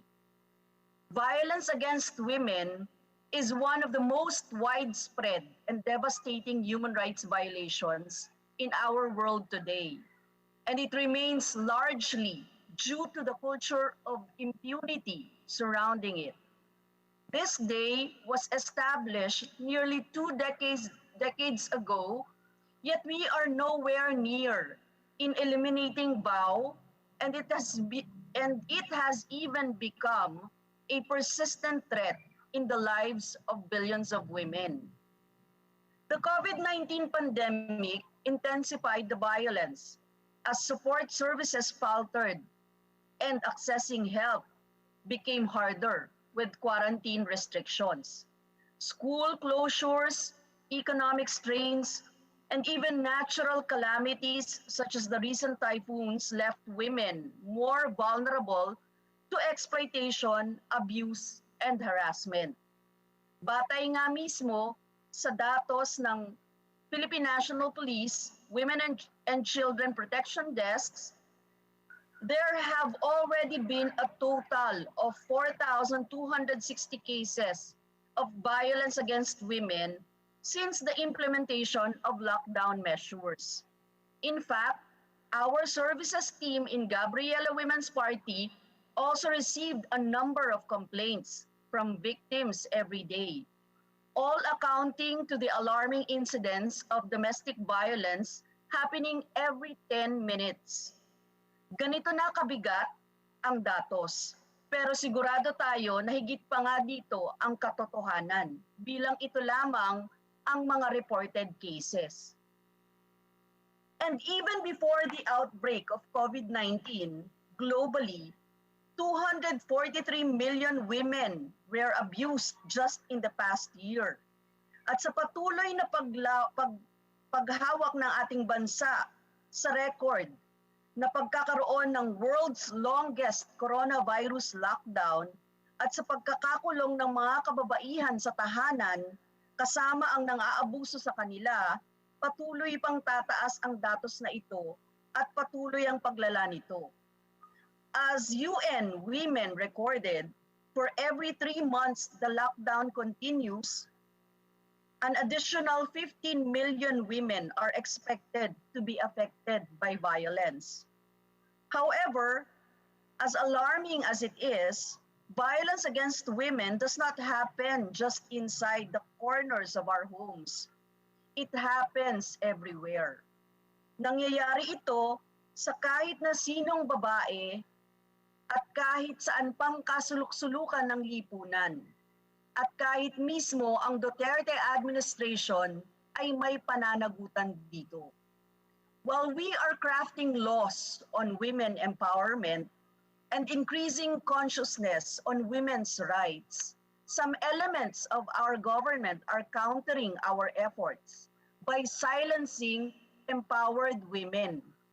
Liza Soberano, who expressed her concern on the struggles women face in society through Gabriela Youth's Forum, Catriona Gray, who has always been vocal regarding women, children, and gender issues in her reign as Miss Universe, Angel Locsin and Angelo Colmenares, who have both been active in extending help to the Filipino people in need, especially in times of calamities, were red tagged by the National Task Force on the Elimination of Local Communist Armed Conflict, NTF-ELCAC spokesperson, Lieutenant General Antonio Parlade.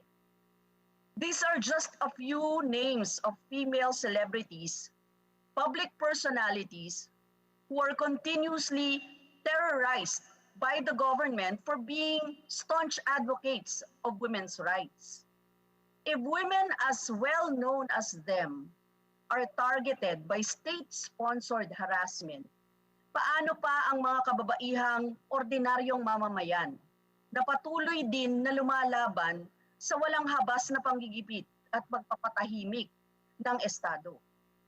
Katulad din na Gabriela National Chairperson Gert Libang at Gabriela National Secretary General Jom Salvador na sinampahan ng perjury cases ng NTF-ELCAC, Vice Chair Hermogenes Esperon, o si Gabriela Chairperson Emeritus Sister Mary John Mananzan na patuloy ding nire-red tag ng NTF-ELCAC Yusek Lorraine Badoy.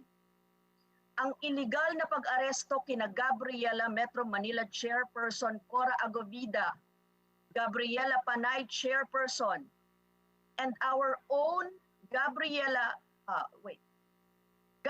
Metro Manila Chairperson Cora Agovida, Gabriela Panay Chairperson, and our own Gabriela Women's Party List third nominee Lucy Francisco, Gabriela National Vice Chairperson, and Bicolana Gabriela Chairperson Jenna Grampa.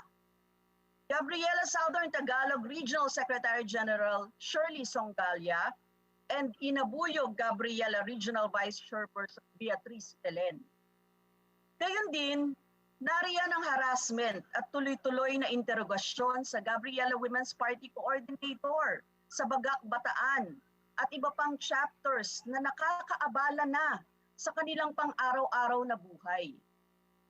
Woman political prisoner Reyna May Nasino was also red tagged by the government before she was arrested and charged with trumped-up cases. Si Reyna May ay buntis noong siya ay hinuli ng kapulisan.